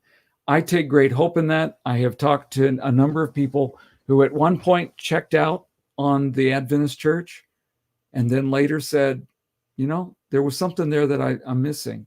And they came back around and they reviewed it and they came back strong, because the first time they were doing it because that was how they were raised. And the second time they came back because they saw it themselves. And like brand new Adventists like yourself, Jason, they had that firsthand experience. And that's what's so beautiful. When somebody sees it themselves, they experience it and they see how it all fits together. It's the greatest blessing that could ever be. Yeah. Amen. And a lot of your sentiments that you shared there, Pastor Morgan, was very reflected in your conduct during the debate, and particularly your introduction and your outro. It was very Christ-centered, and it did show that your main concern there was for people to know the truth and to know the author of the truth. And that was very, very telling in comparison to jumping straight into the attack mode that the critic had done. So thank you so much for that, for your patience and your Christ-centered delivery that you did during that debate.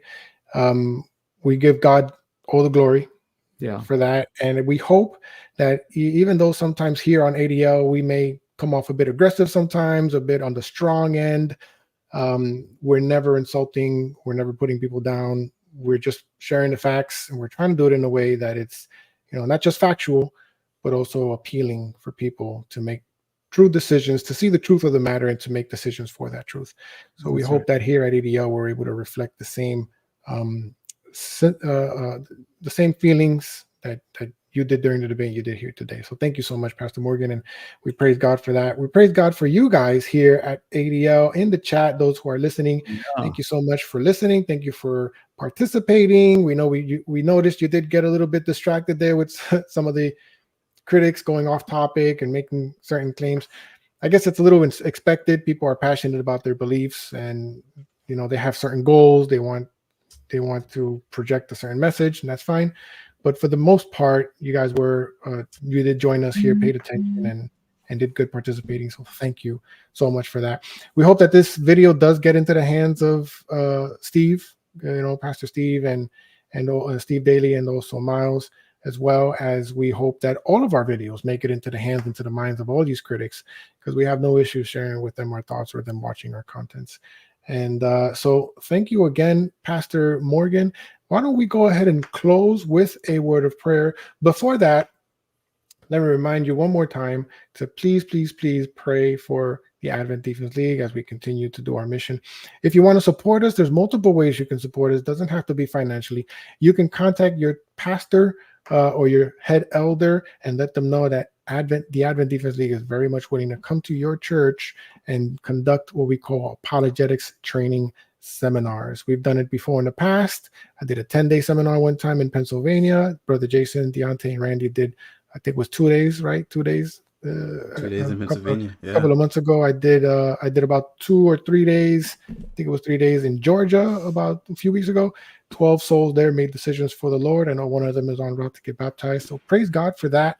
And those decisions that were made. We want to make sure ADL gives the impression that it's not just about refuting error, but teaching truth and winning souls. And so we want to do that at your church. If you'd like to invite us, please let us know. Go ahead, Jay. I didn't tell you this, Edwin, but Pastor Lincoln Liking, I think that's his name, right? He actually called me. He was like, he wants me to speak for his church or something in Jamaica tomorrow night. So I'm going to be speaking on behalf of ADL tomorrow night. On Very Zoom. nice. So, very nice. And we may be going to Alabama soon. So, that's coming up. We'll announce it once it's confirmed, but we'll probably be there soon as well with a pastor that's been on our program here. This has had his church. So we don't want to say who yet, but we'll make sure to announce it when the moment comes. But that's one way to support us is by, we don't charge, by the way, to come to your church. We don't charge you any money for that. We do ask that our expenses are covered, our stay, our food, and things like that. If you want to give a donation while we're there, a church collection will accept it and support the ministry, but we don't charge. So please go ahead and talk to your pastor, your head elder, if you'd like for us to do that.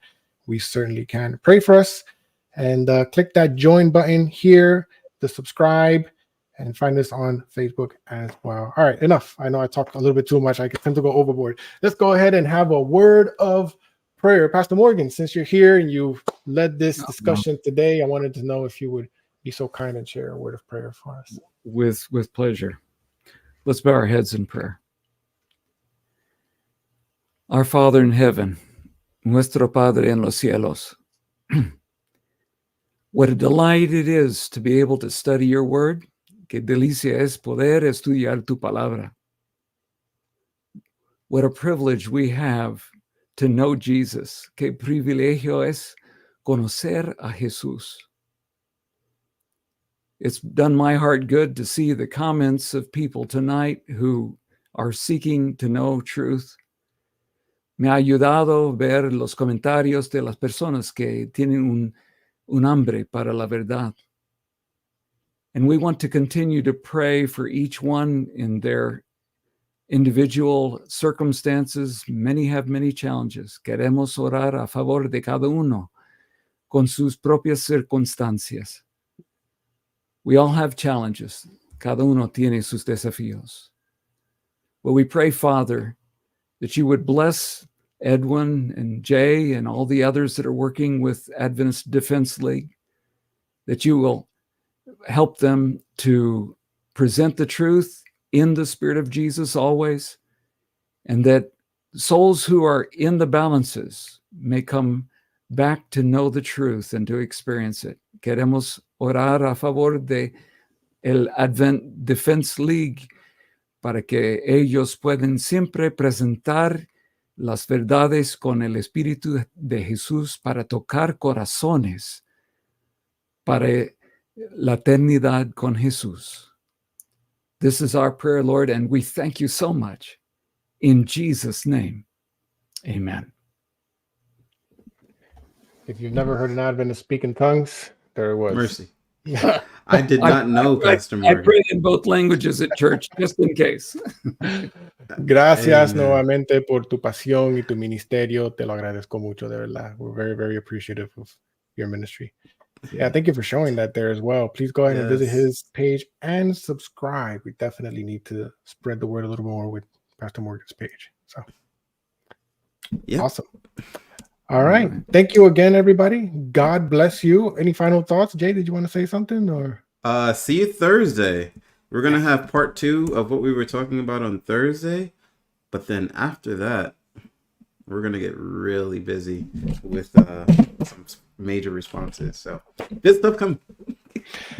Good stuff coming. So, Pastor Morgan, I will see you next Sabbath. I'll see everyone else next Sabbath as well, and on Thursday with Jay and the fam. And that'll be all for tonight. God bless everybody. See you on the next round. Good night.